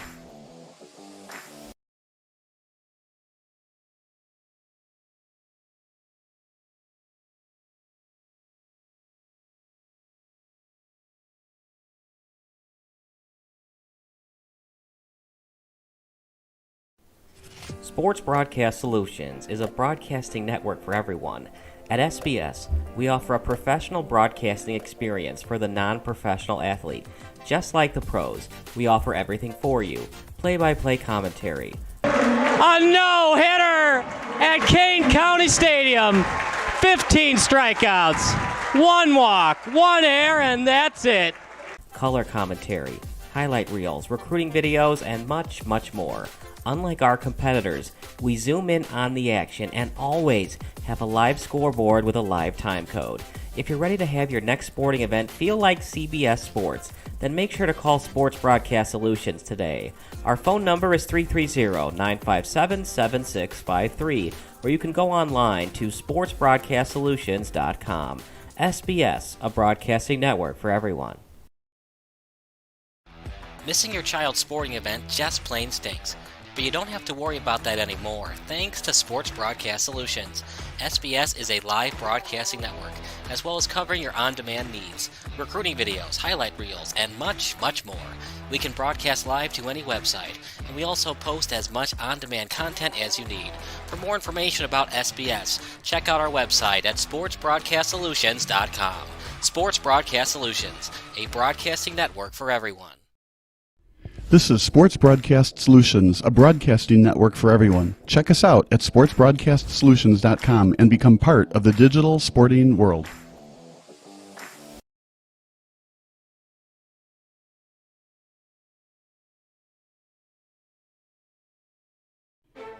Sports Broadcast Solutions is a broadcasting network for everyone. For those of you that just want raw footage of your sporting event, but no play-by-play or color commentary, you just need us to live stream video from the event over the internet. We will live stream your event on YouTube on our Sports Broadcast Solutions channel. In addition, we also have a dedicated channel on YouTube for live streaming at SBS Livestream.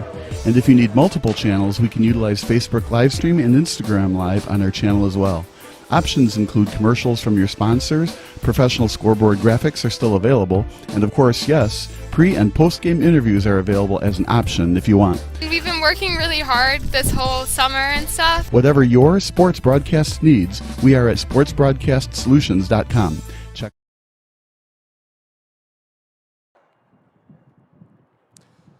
Just about ready to start the second half of play here at Stewart Field on the campus of the Illinois Institute of Technology in the Bronzeville neighborhood.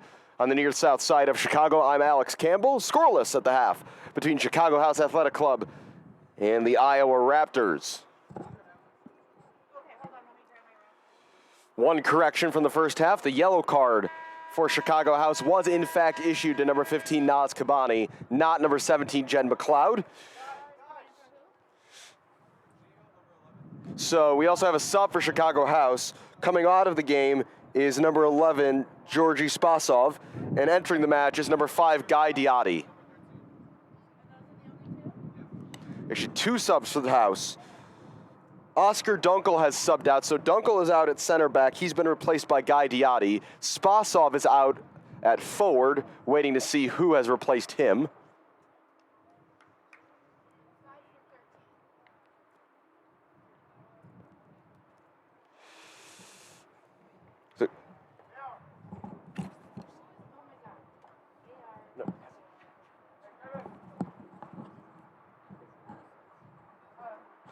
And it's going to be A.R. Smith who's coming into the game to replace Georgi Spasov. So Smith and Diotti in, Spasov and Dunkel out. Good first half for Oscar Dunkel, the 17-year-old center back. Georgi Spasov not as involved as he may have liked to be. So those are the 2 changes. Again, we expect that Guy Diotti will go right into the back 4 alongside Naz Kabani. Looks like A.R. Smith will go somewhere into the middle. No recognized striker on the field right now for Chicago House. Looks like Matt Pullen's focus is to try to get a little bit more control in the middle of the park.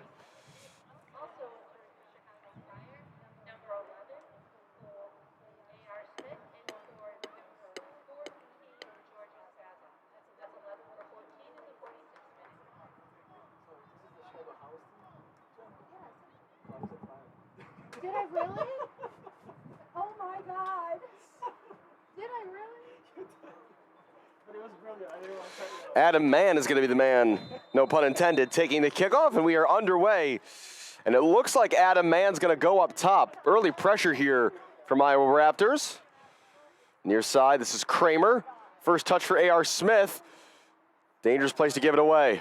Lewis looking to play it through and unable to adjust and get a touch on that was Benny Mubake all the way through to the goalkeeper for House, Tony Halterman. Lots of pressure here early. McLeod doing well to find Diotti.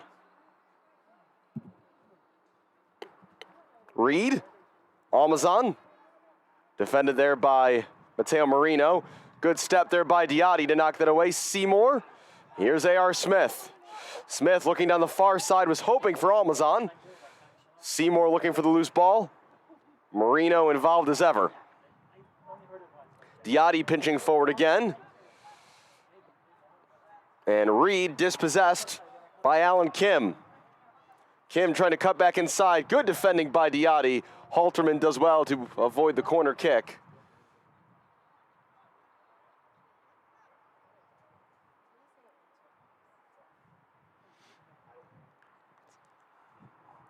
Out to the near side. And that's got to be a push in the back, and it is.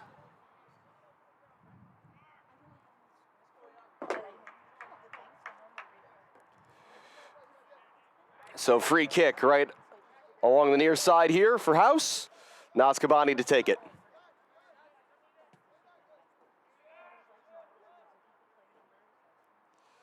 Guy Diotti slips. Could be an opportunity here for Mubake. Mubake looking to chip the keeper, and he sends it right into the chest of Tony Halterman. A let off there for Guy Diotti.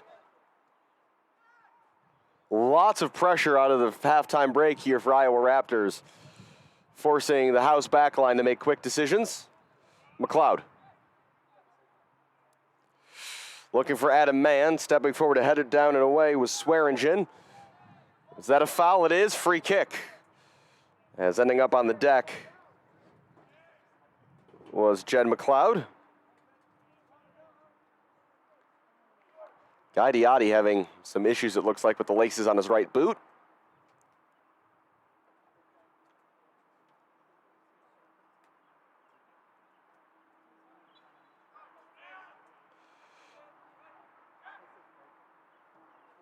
Kabani lofting this to the near side and just out of play. Dancer with the throw-in. Given away to Jen McLeod. Kramer. Kabani. Looking over the top. Morris. Good first touch. Is he offside? He is. Flag up on the far side.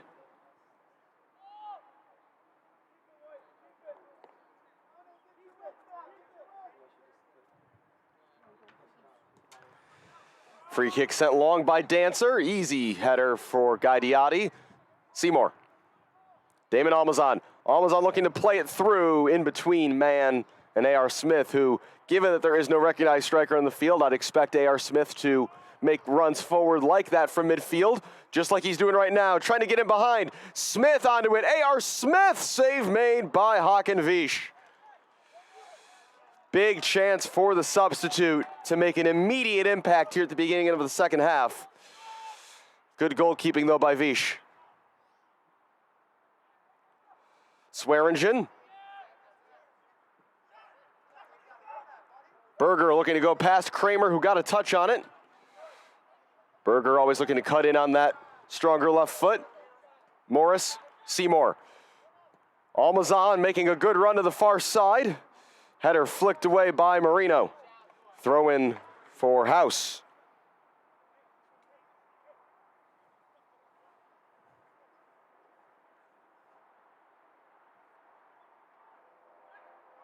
Adam Mann trying to back in against Swearingen. Cross coming in, claimed easily by Vish. But House, after weathering that early storm of pressure out of the halftime break, with a good response over the last couple of minutes. Foul by Reed, as going down was Alan Kim. Might have heard that at halftime we had some players on the field from Strikers FV 2013. If your team would like to participate in a halftime experience, please visit chicagohouseac.com or speak with a club official if you're in attendance at a game. Mubake heading that back toward the center of the field. A.R. Smith there to collect. McLeod back for Diotti. Pass just a little overhead and a chance now for the Raptors. Kim with the nutmeg outside. Sliding in went Diotti. Had to be careful, referee says penalty. Referee had to think about it for a moment. Guy Diotti can't believe it. Penalty kick to the Iowa Raptors.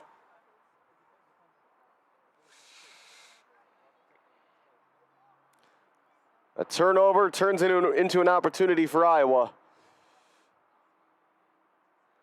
And I believe it was a challenge on number 11, Muazu Segir, by Guy Diotti.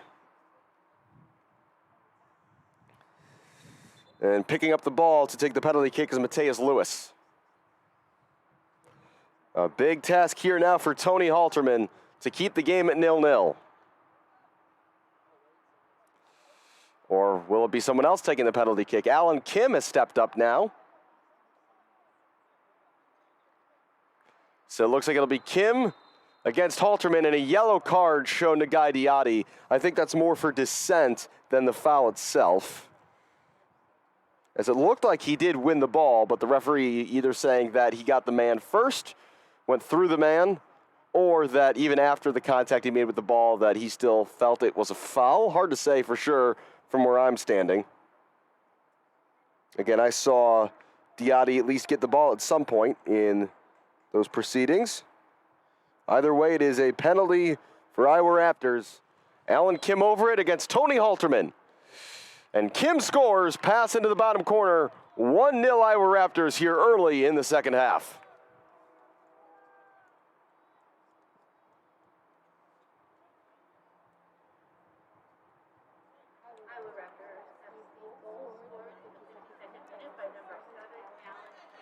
Goal coming in the 52nd minute from the penalty spot, and now work to do for House. House using those two substitutions at halftime, still have 4 more to make if they wish. Plenty of House players currently warming up under direction from assistant coach Eric Sally. Header flicked on. Diatti in to win it, he and Naz Kabani, so both center backs for House on yellow cards now. They have to be careful the rest of this match. McLeod, Kabani, Kramer, intercepted by Dancer. Morris does well, Musa Morris to win that back, and then is immediately fouled. Free kick, Chicago House, who are wondering when the first yellow will be produced for the visitors.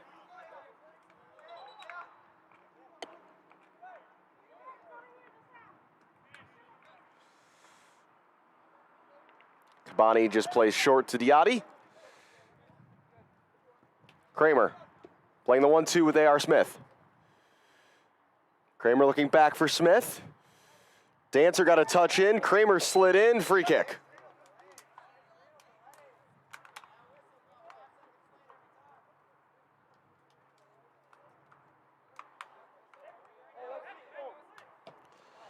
Dancer across the field for Swearingen, playing on the left side of the center back pairing tonight, alongside Charles. Ball played down the line, looking for Kim. Kim runs into Diatti, who concedes the corner.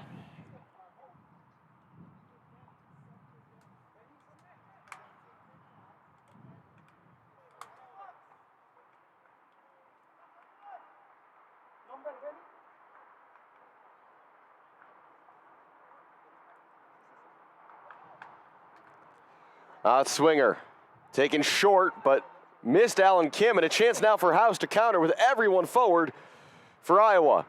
Here's Amazon. But racing back was the left back, Mateo Marino. A solid performance so far from him tonight. Sub upcoming for Iowa Raptors. Benny Mubake will be departing the game, and he'll be replaced by number 8, who I do not have on my roster. So number 8 will either go unnamed or he's got another number on my list.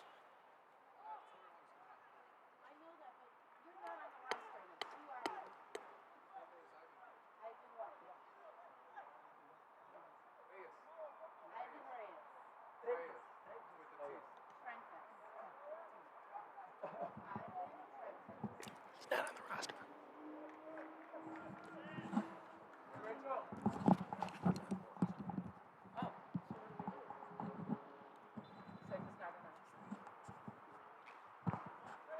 So a sub being made. Number 8 is in.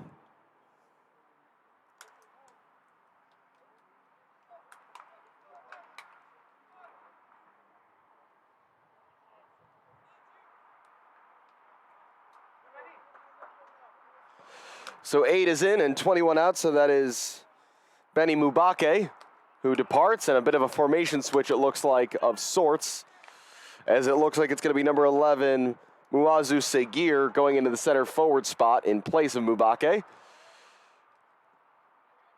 So 1-0 lead for Iowa Raptors here in the second half on a 52nd minute penalty.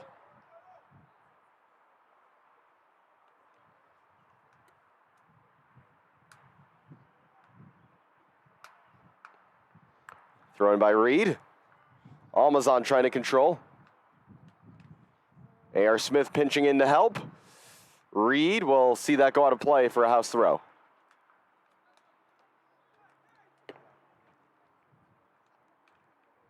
Man trying to hold up play. Now Almazan. Damon Almazan onto his left foot. Still Almazan. Finding space, leaving it off. And out of play. Last touch by the Raptors. A.R. Smith trying to turn in traffic. Wins another throw. 12 minutes played here in the second half. Almazan turning away from pressure. Almazan inside. Still Almazan goes for goal and pulls it just wide. Good effort, though, by Damon Almazan. Working space for that shot.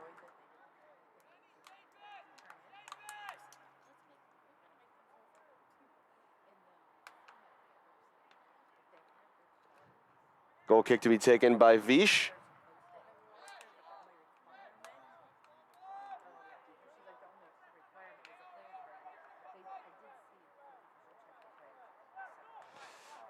Vish on the goal kick. Headed down by Almazan, looking for man.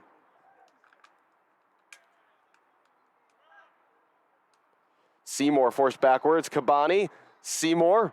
Nice head fake there to send Seguir the wrong way. Musa Morris. Back for Kabani. Kabani, Seymour, A.R. Smith, no-look flick for Kramer. Here's Smith again. Kabani getting forward into the attack. Seymour won't be able to quite run that down. Goal kick.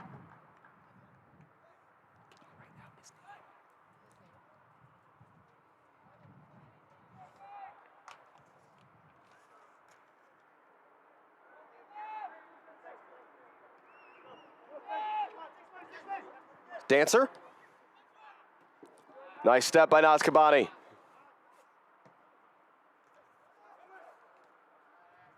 Number 8 is Ivan Trentes for Iowa Raptors.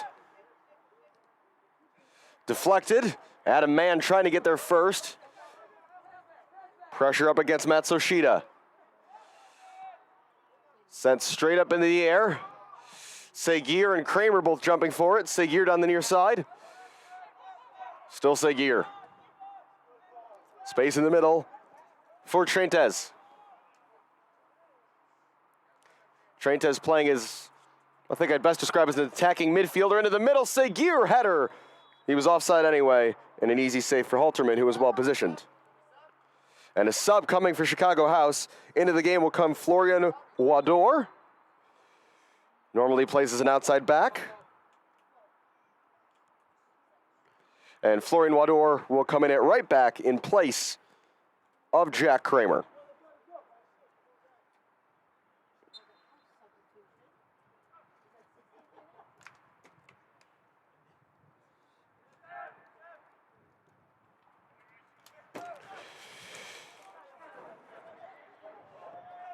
Did Kabani keep that in play? He did not, says the assistant on the near side.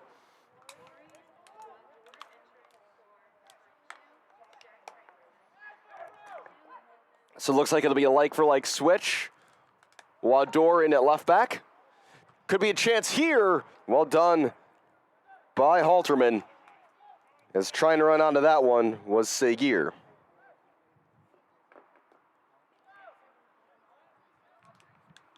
So that's 3 changes made now for House.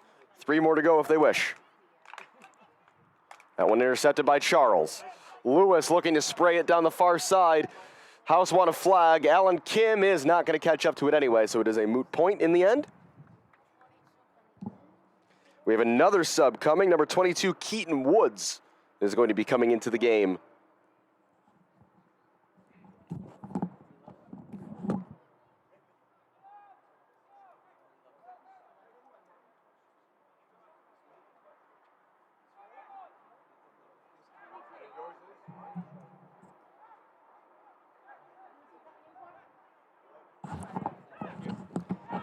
So it's going to be Keaton Woods in place of Muazu Seguir. Was A.R. Smith fouled? Referee says no. Berger looking through for Seguir. Good defending by Guy Diatti. And here comes the sub. So Seguir, who's been playing at striker for the second half, comes off. Keaton Woods is on. Looks like he's going to go right up front as a like-for-like switch. Also getting prepared to come into the game for House is number 23, Alex Salvino, the striker from Notre Dame. Not surprised to see the big forward entering this match with House down a goal. Especially, as I mentioned, in this second half, House not having a recognized number 9 out there with Adam Mann playing as the striker.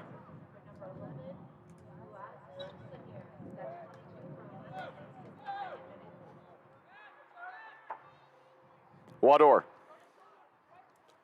Looking down the line, couldn't find Morris or Mann. Musa Morris fighting hard to win it back. Well done by Morris. Morris in field. Adam Mann space to turn. Seymour chipping it forward, looking for Almazan, but it's into the hands of Vish. Shannon Seymour, I believe, is going to be the player coming out when Alex Salvino enters in a minute. So that'll be a midfielder out and a striker on. Alan Kim to the end line. Guy Diotti defending well, keeping it in play. Almazan with the flick. Ran right into Marino, who, I don't know if that was a shot, a cross, or what that was, but it was straight out of play and not particularly close to anything. Goal kick.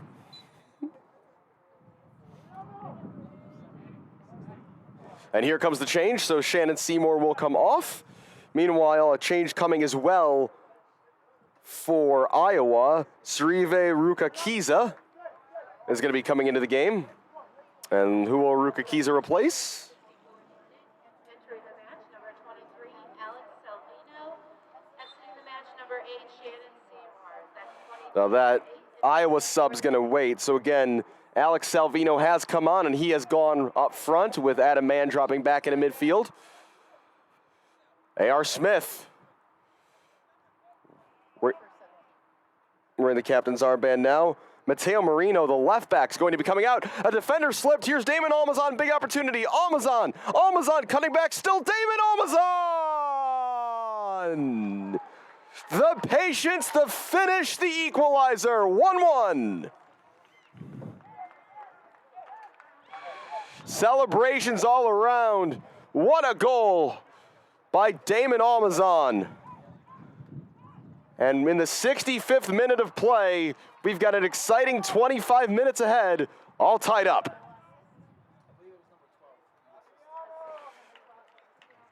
And here comes the change now. For Iowa Raptors, Mateo Marino will come out and be replaced by Sarive Rukakiza. So the assist to Shaquan Reed, the right back, gets a high five from his teammate, Jed McLeod. So Damon Almazan has the equalizer, and it's a new game here late on as House look to win at home for the second time in 3 days. And some parting words from Musa Morris for Mateo Marino. Looks like Rukakiza is going to go in on the right side of a back three now. Or maybe at right back simply, and things have been shifted around. Another giveaway by Iowa. Could be another chance. Here's A.R. Smith. Almazan. Musa Morris, first-time chip. Adam Mann got a foot to it. Salvino back for Mann. Mann crossing, header is up and over from Musa Morris. Almost 2 goals in quick succession for House, who have certainly taken over the momentum here at Stewart Field.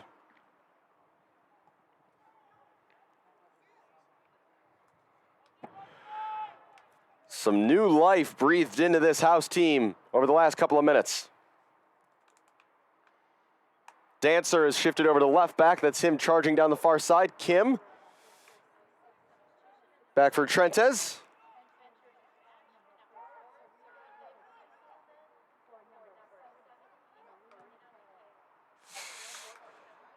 Ball hit long, and Wador just making sure it was an easy play for Halterman.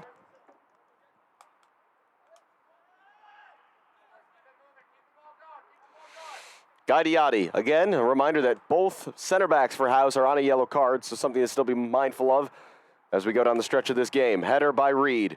A.R. Smith, who's been a very positive influence on the ball so far in this second half. Florian Wador. Musa Morris. Morris cutting in field. Give it away. Here's Kim. Looking first time straight down the middle. Charging out of his area comes Halterman. He didn't get much of it, but he got enough. Wador with a nice pivot. Wador up the near side. Looking for the run of Musa Morris. Morris. Almazan space again. Almazan going down. Referee says no foul. Almazan doing well to slide in and win it back. Almazan still involved. Referee keeping a keen eye. No fouls either side, he says. Give it away to Flo Wador. Alex Salvino. Salvino!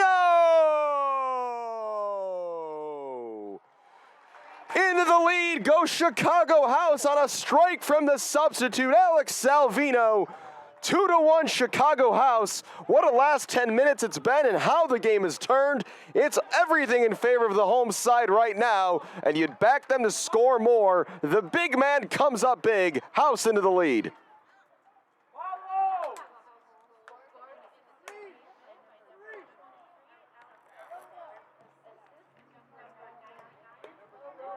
And that's great to see for Alex Salvino, who had a little trouble getting a lot of touches on the ball and getting involved in the game on Friday night.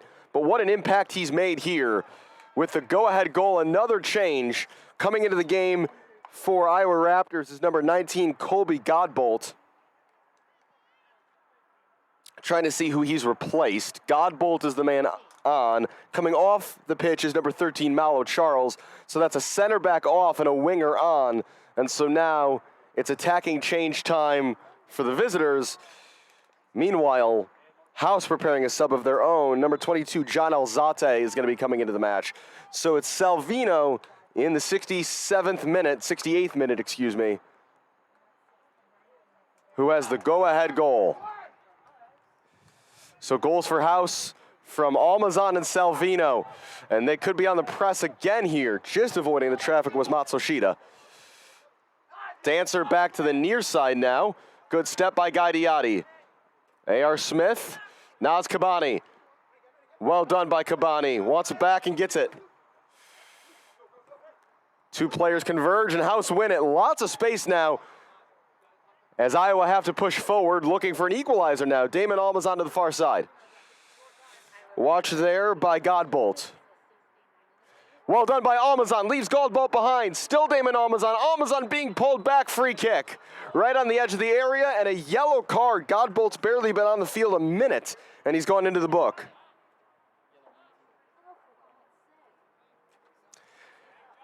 But a good spot to commit that foul, as if he had waited any longer, it would have been a penalty. This is right on the edge of the 18-yard box, and another big opportunity for Chicago House to add to their lead. Instructions being given on the near side from assistant Eric Sally, for Guy Diotti. And here comes the sub. John Alzate will enter the game for House, and he will replace Damon Almazan. So Almazan, the man who equaled things up not long ago. Great performance tonight for the former Steel City man. One of the first signings in Chicago House history. Gets a deserved ovation off the field. And he'll be replaced by John Alzate, the Colombian from Taylor University. And a hug for Damon Almazan from head coach Matt Poland. And Alzate on to be a bit more of a defensive presence, I'd imagine. Free kick being taken from right along the end line, basically on the 18-yard box line.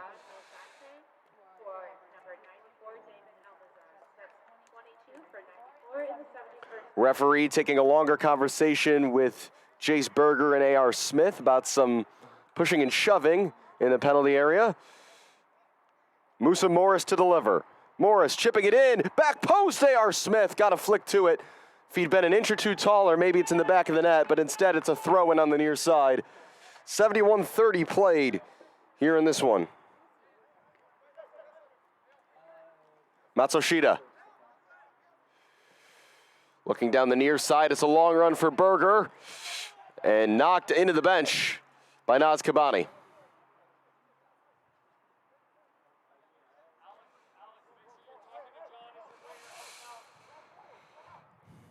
Again, House looking for their second 3 points in less than 72 hours.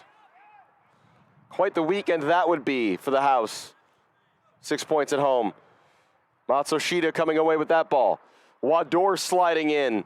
Bounces kindly, though, for Woods. Woods cross in. Diotti on his chest. Adam Mann spins and sends it away. Salvino on the chase. Lewis looking down the far side for Godbolt, which I have to say is a phenomenal name for a soccer winger. And offside is the call against, I believe, Godbolt. Would also be a great name for an Olympic sprinter.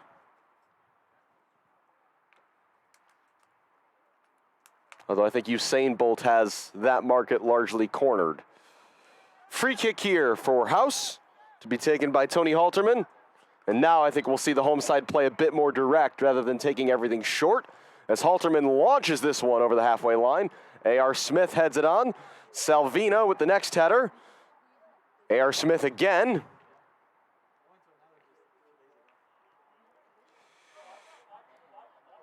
Rukakiza to the near side for Dancer. Headed away by Guy Diatti. Sliding challenge there. Rukakiza riding the challenges. Still Rukakiza. Easily taken away, though, by Adam Mann. Bit of a crowd of players. Mann makes the safe play.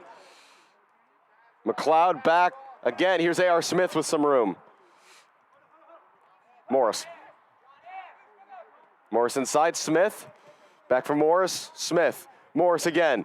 Morris splitting defenders and taken down. Foul committed, I believe, by Ivan Trentes, and the yellow card is out. Trentes will go into the book.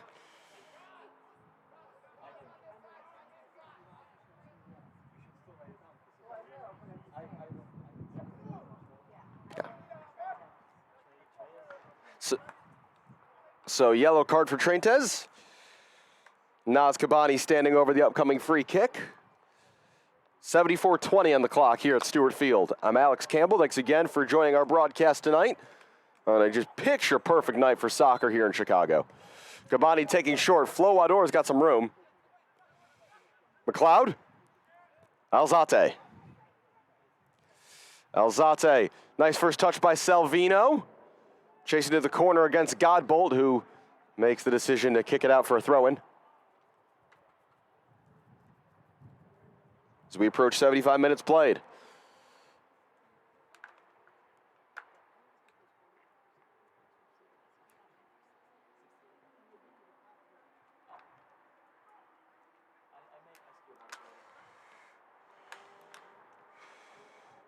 Throw-in, contested by a whole group of players. Reed knocked that off an opponent and wins a throw.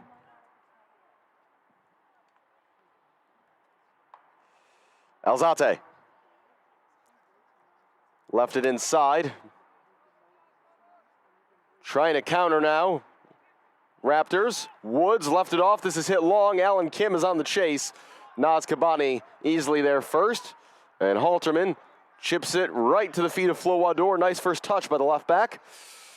Was knocked away for a moment, but unable to control was Yue Matsushita.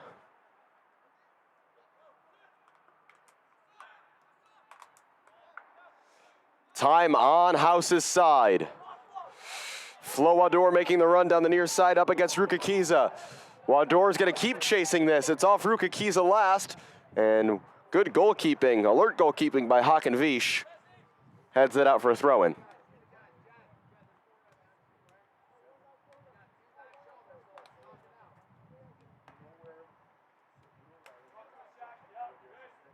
Flo Wador to take.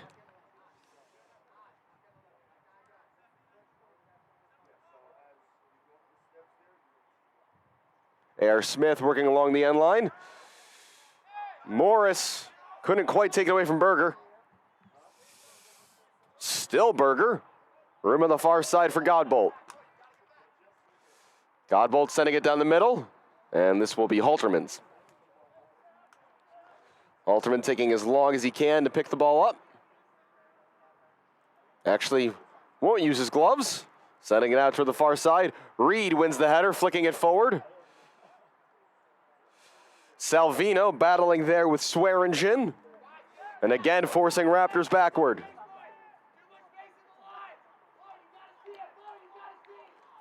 Raptors have to be careful here. Dancer. Out of play, it's another throw for House. Here in the 78th minute of play. McLeod.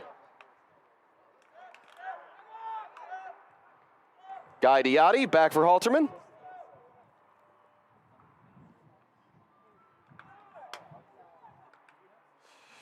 Diatti for Reed. Iowa Raptors in the second half have looked like a team who played last night. It seems like right around the 60th minute, they just ran out of gas. Flo Wador. Adam Mann. Musa Morris. Morris. Flag up on the far side.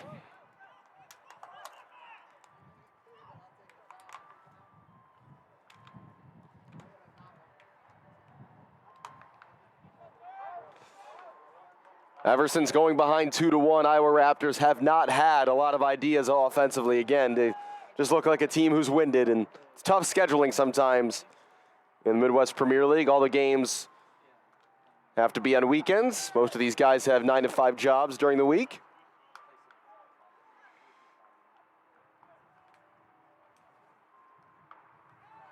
Or our college kids on summer vacation. Berger got that all wrong. Sliced across it with his right foot.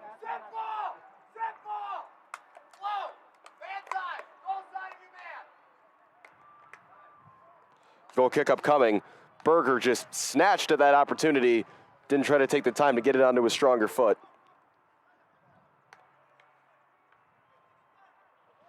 Halterman's goal kick. Looking for the head of Morris. Salvino. Salvino looking to send it for Morris. Bit loose at the back here. Morris is onto it. Could come loose. Alzate!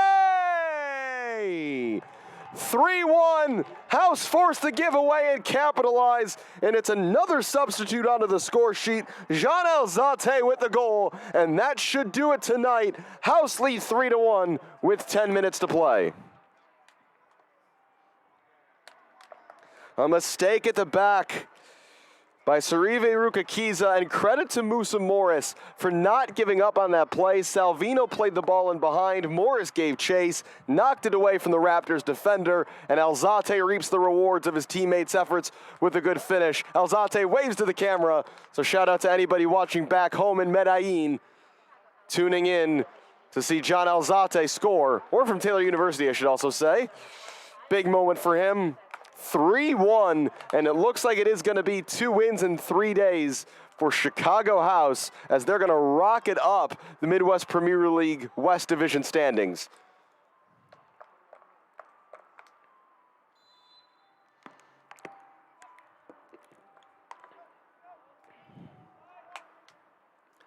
A team who had, understandably, probably some pretty big expectations coming into the Midwest Premier League season, dropping down into the 5th tier from the 3rd tier last year and bringing a lot of that roster with them. And they're starting to strut their stuff here in the Midwest Premier League. This going long again. Morris again giving chase.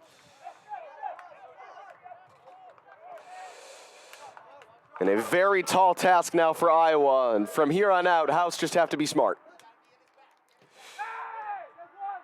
Morris, Smith, Wador. In behind, Alzate again. Alzate, Salvino in the area as well. Godbolt bolting forward. Everyone into the attack now for Iowa. Half cleared by Diatti. Kim knew he was offside and wisely let it go.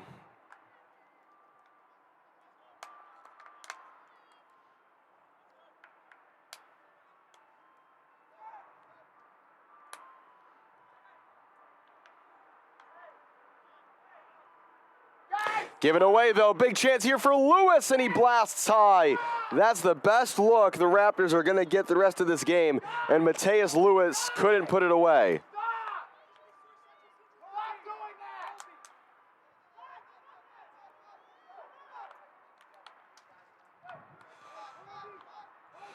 Situation where I think House are just best suited playing it long.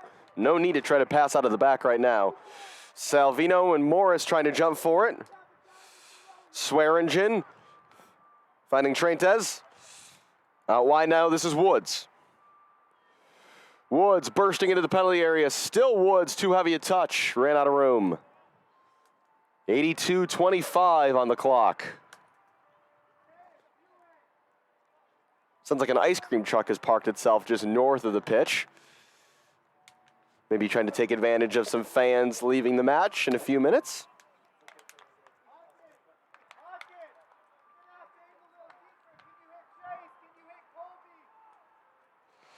Goal kick taken down by Alzate.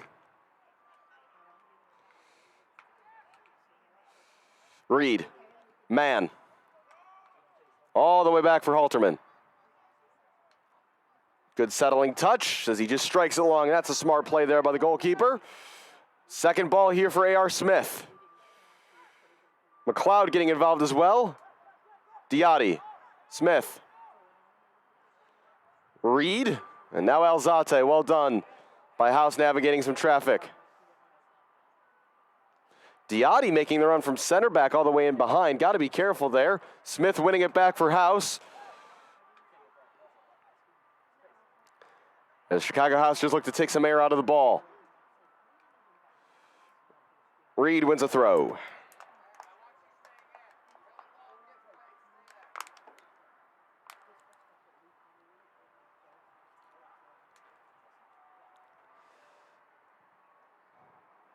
It's another throw in for House.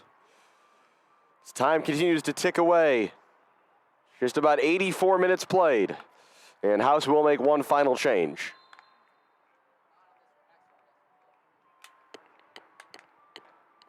It's going to be number 3. Josue Fernandez coming into the match. Fernandez, a native of South Holland. Wador forced back and clears, headed on by A.R. Smith.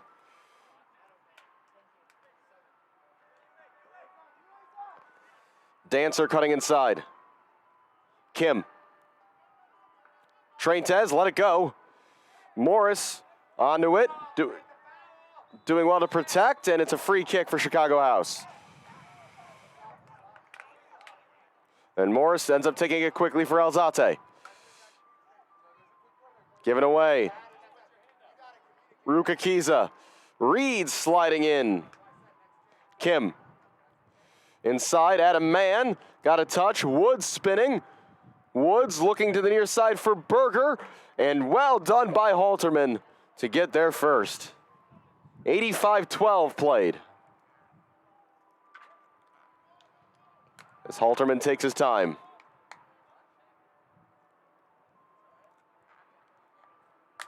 Looking down the near side, Musa Morris running it down. Knocked back forward by Dancer, and in the end, I think this will just be a goal kick as it bounces off the corner flag. A favorable home bounce.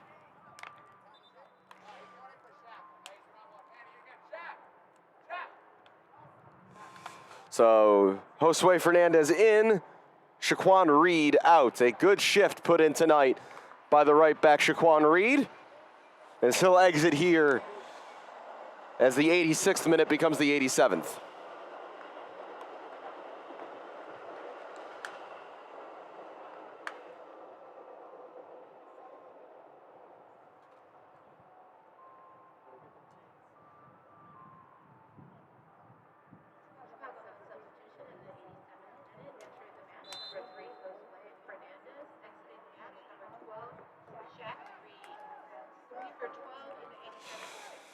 So it looks like Josue Fernandez is going to go in like for like as a right back.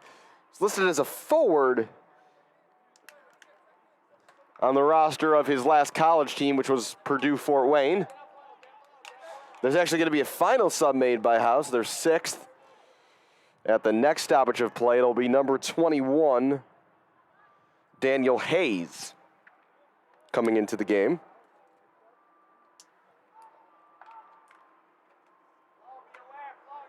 McLeod just keeping that in play. Morris wins a throw.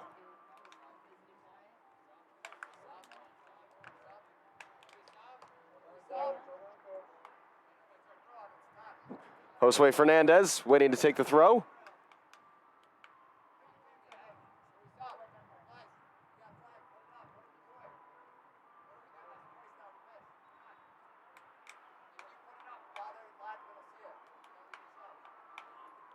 Another sub upcoming. House want to make a sub, and the referee hasn't seen it. And the sub will now be made. As on goes Daniel Hayes in place of the captain, Adam Mann.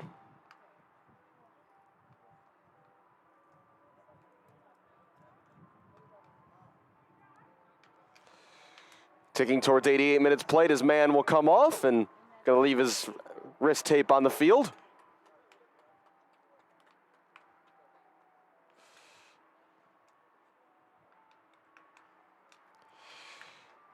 So man comes off, on goes Daniel Hayes for the final moments of this one. Salvino trying to maintain possession in the corner. A.R. Smith's over there too. Still Salvino.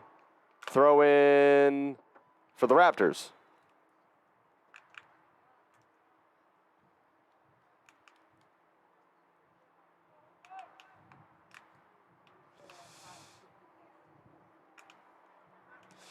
Shot from distance right at Vish, but a worthy effort by, I believe, A.R. Smith.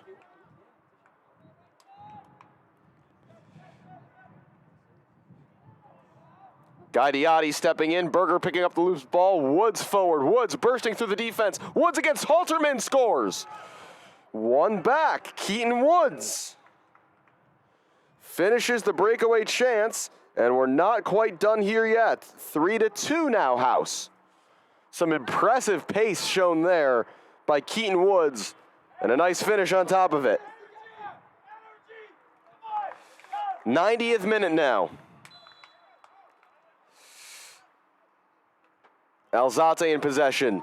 Raptors really got to push now. Naz Kabani sends it down toward the corner flag, where it will roll out for a goal kick.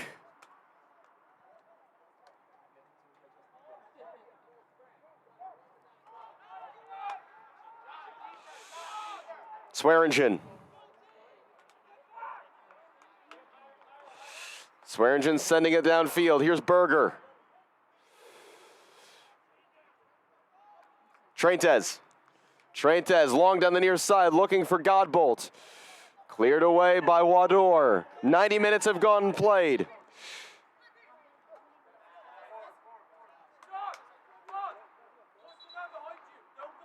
The fourth official's board is up, but I can't see the other side of it. 4 added minutes upcoming.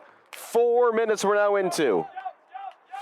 4 minutes for the Raptors to find an equalizer or House to see this out.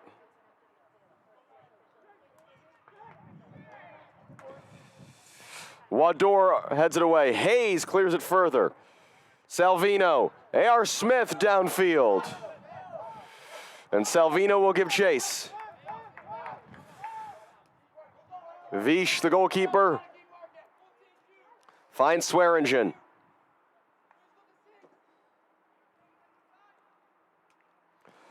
Raptors got to get forward. Rukakiza. Over now for Treintes. Everyone forward for the visiting side. Treintes sends this forward. Looking for the run of Dancer. Dancer cuts inside, fires a left-footed shot into the top corner. What a goal! What a strike by Jonah Dancer onto his left foot. An absolute firebolt into the top corner. No chance for Halterman. And with 2 goals in the final 3 minutes, it's tied at 3.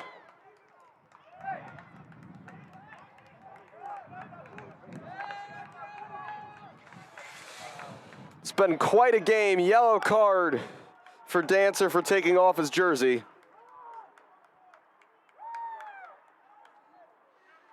But what drama tonight as Iowa Raptors 2 goals down, scoring the 88th and 90th minutes. And now, is there a winner for either side? Slip there. Here's John Alzate. Was that kept in play? It was not. Throw in for House. We can expect some additional added time now as well. Musa Moore is trying to turn away. Throw in for the Raptors.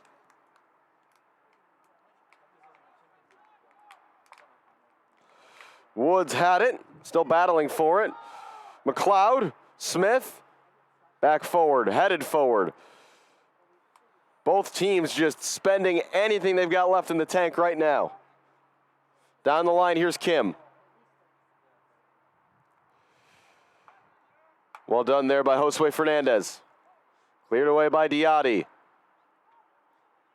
Salvino on the push now. Vish under pressure from Salvino, who almost got there. Out for a throw in. Hayes looking to the middle for A.R. Smith. Smith hoping for Salvino. Salvino able to keep it in play. Was he fouled? Referee says no. Wador intercepts. Alzate.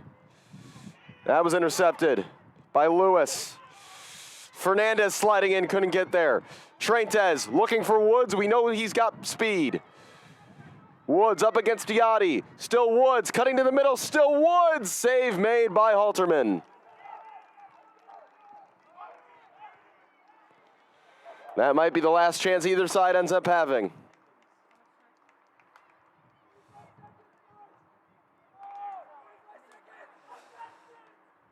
Headed away. Morris. Ball almost came through for Hayes. Cleared away. Offside flag is up. Free kick for House. Closing stages here. McLeod sends it down the near side, hoping for Hayes. Hayes battling there with the man with the equalizer, Dancer. Free kick for Iowa Raptors.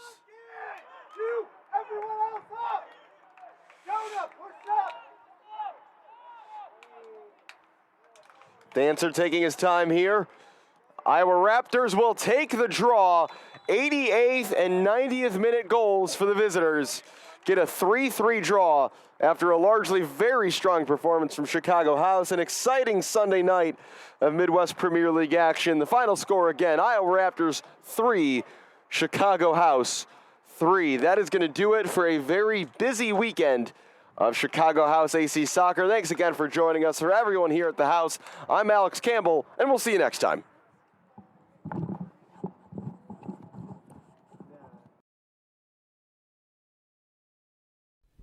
Sports Broadcast Solutions is a broadcasting network for everyone. Instead of spending hundreds or thousands with all these college recruiting sites, let us put together your college highlight reel. For just a fraction of your potential college scholarship and significantly less than these recruiting services, we got this. In addition, we put together highlight reels for teams, including high school, your club team, or travel team. My teammate gave me a great pass, and I just took it. The other team slashed me, took the opportunity, saw where the goalie was weak, and I just shot it there. Solon, O'Connor, and Marsh back on defense. And Marsh gets a blowout. We got a breakaway at 2-0. A shot, and it's goal! So 3-3. The power play was officially over. Whatever your sports broadcast needs, check us out at sportsbroadcastsolutions.com. Check us out and become part of the digital world.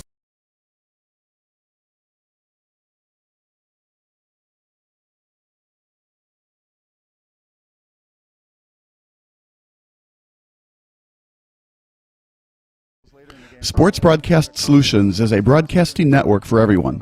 Let SBS broadcast your sporting event. We have experience and can generate excitement and permanent digital memories for your team. Tonight. That time, finally a goal for the Stampede! We have professional videographers using high-definition modern-day cameras, color analysts, and play-by-play announcers with state-of-the-art, classy graphical scoreboards to keep you updated. Plus, we have commercials to advertise your team, club, or sponsor, and us. Plus, we do pregame and postgame interviews. Hi, everybody, and welcome to the postgame show brought to you by Marion Central Catholic. My name's Kyle Smith. Well, my name doesn't matter. These young ladies matter. It's senior night as the Hurricanes win a battle down the stretch, 48-46. Hi, I'm Carrie Kramer. I swim 50 breast, 50 free, and 100 back. Whatever your sports broadcast needs, we are at sportsbroadcastsolutions.com. Check us out and become part of the digital sporting world.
Sports Broadcast Solutions is a broadcasting network for everyone. At SBS, we offer a professional broadcasting experience for the non-professional athlete. Just like the pros, we offer everything for you. Play-by-play commentary. A no-hitter at Kane County Stadium. 15 strikeouts, 1 walk, 1 error, and that's it. Color commentary, highlight reels, recruiting videos, and much, much more. Unlike our competitors, we zoom in on the action and always have a live scoreboard with a live time code. If you're ready to have your next sporting event feel like CBS Sports, then make sure to call Sports Broadcast Solutions today. Our phone number is 330-957-7653, or you can go online to sportsbroadcastsolutions.com. SBS, a broadcasting network for everyone.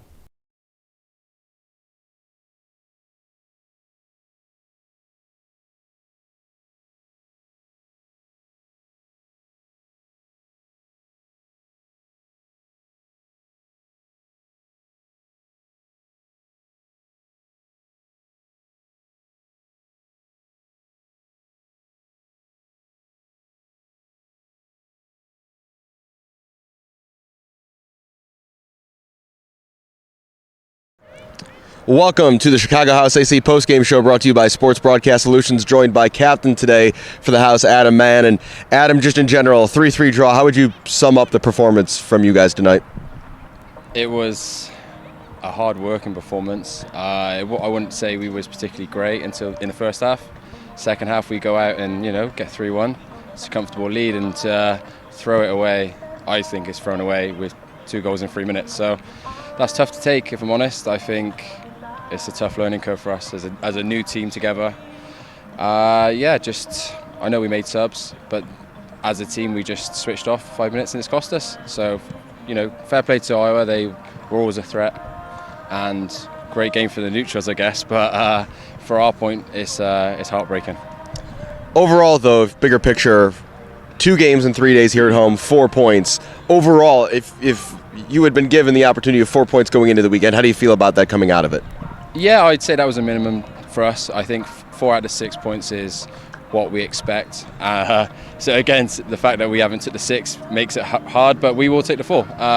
It's tough on the bodies. I've had nearly 2 nights in 3 days. I think those guys played back-to-back games. So there's some tired bodies out there. I think the standards was pretty good considering. Not sure why the league scheduled 2 games so quickly, but we rolled the punches and we're on to the next one. Before those last 2 goals, though, what does it say about this team? What changed at halftime? Because you guys came out storming in that second half. What does it say about your guys' ability to kind of turn it on to get those 2 quick goals? I think, it's a sign of what we're about. But the problem is it's taken 2 games now for 2 second halves to begin before we've begun. So that means we've got 45 minutes of a game where we've not really shown or done what we're about. So that's where we've got to learn and kind of start from the beginning. We've shown some quality out there, and we're really starting to piece things together. Like I said, we're a new team, but the Chicago House way is coming. And I think once we click properly and we do it for 90 minutes, we will be a real force. So it's exciting times, but it's just these learning curves, they can be painful sometimes. That's why, I'm a little bit upset right now, but it's, we go again. We've got Saturday to do it all over again. Well, a team that's learning, growing, getting better with every match day. Adam Mann, captain tonight for Chicago House AC. From Stewart Field, I'm Alex Campbell. We'll see you next time.